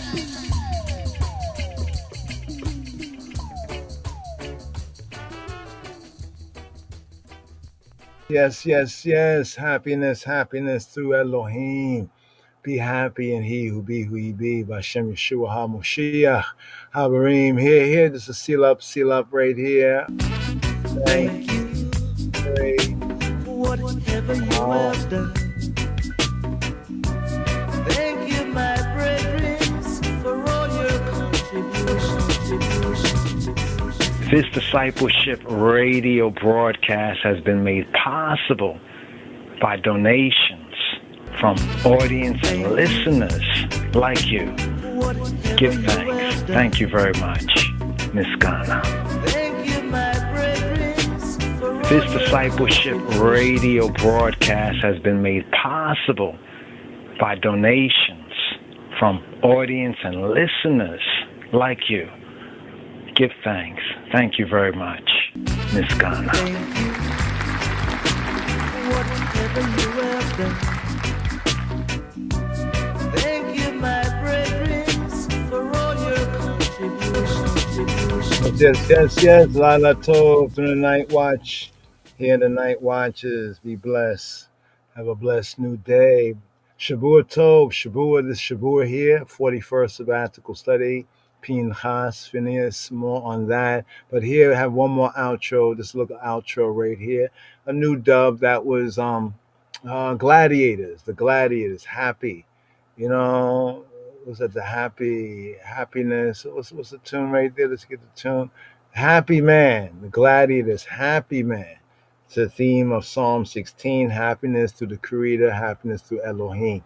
Be happy in the way, the truth, and life. Be blessed. Have a good night season, and a blessed Lila Tov and a Boker Tov here on the outro. Yeshua Shalom.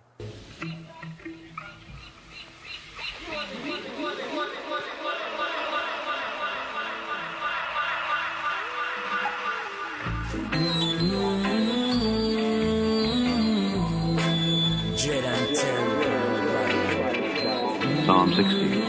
מזמור ט"ז נחתם לדוד.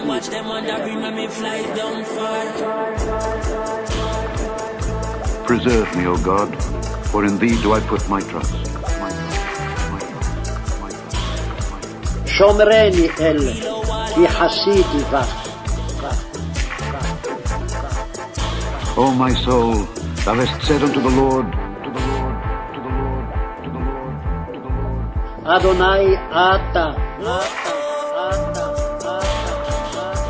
טובתי בל עליך.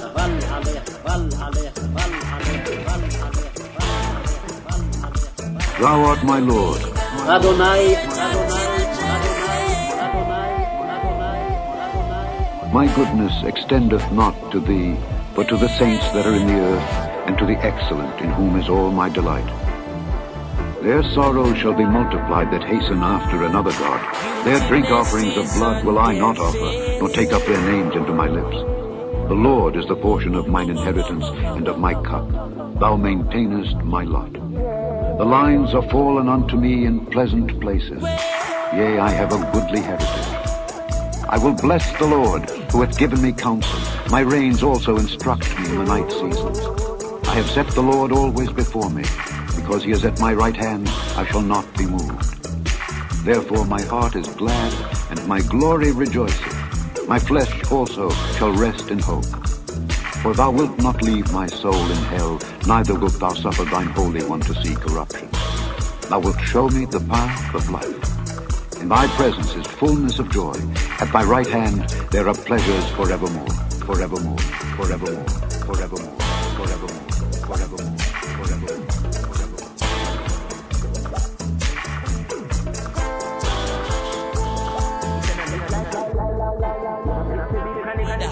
Come be a part of. R-I-J, One to Society. Where Hebrew feels like home.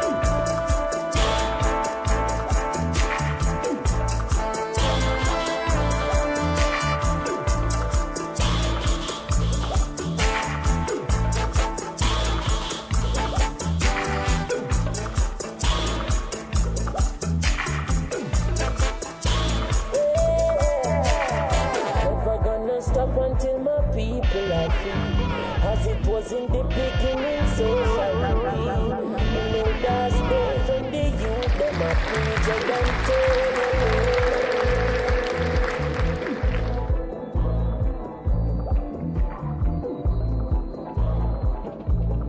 peace. Now stop, give thanks and praise to Alpha and Omega. Empress Maryland.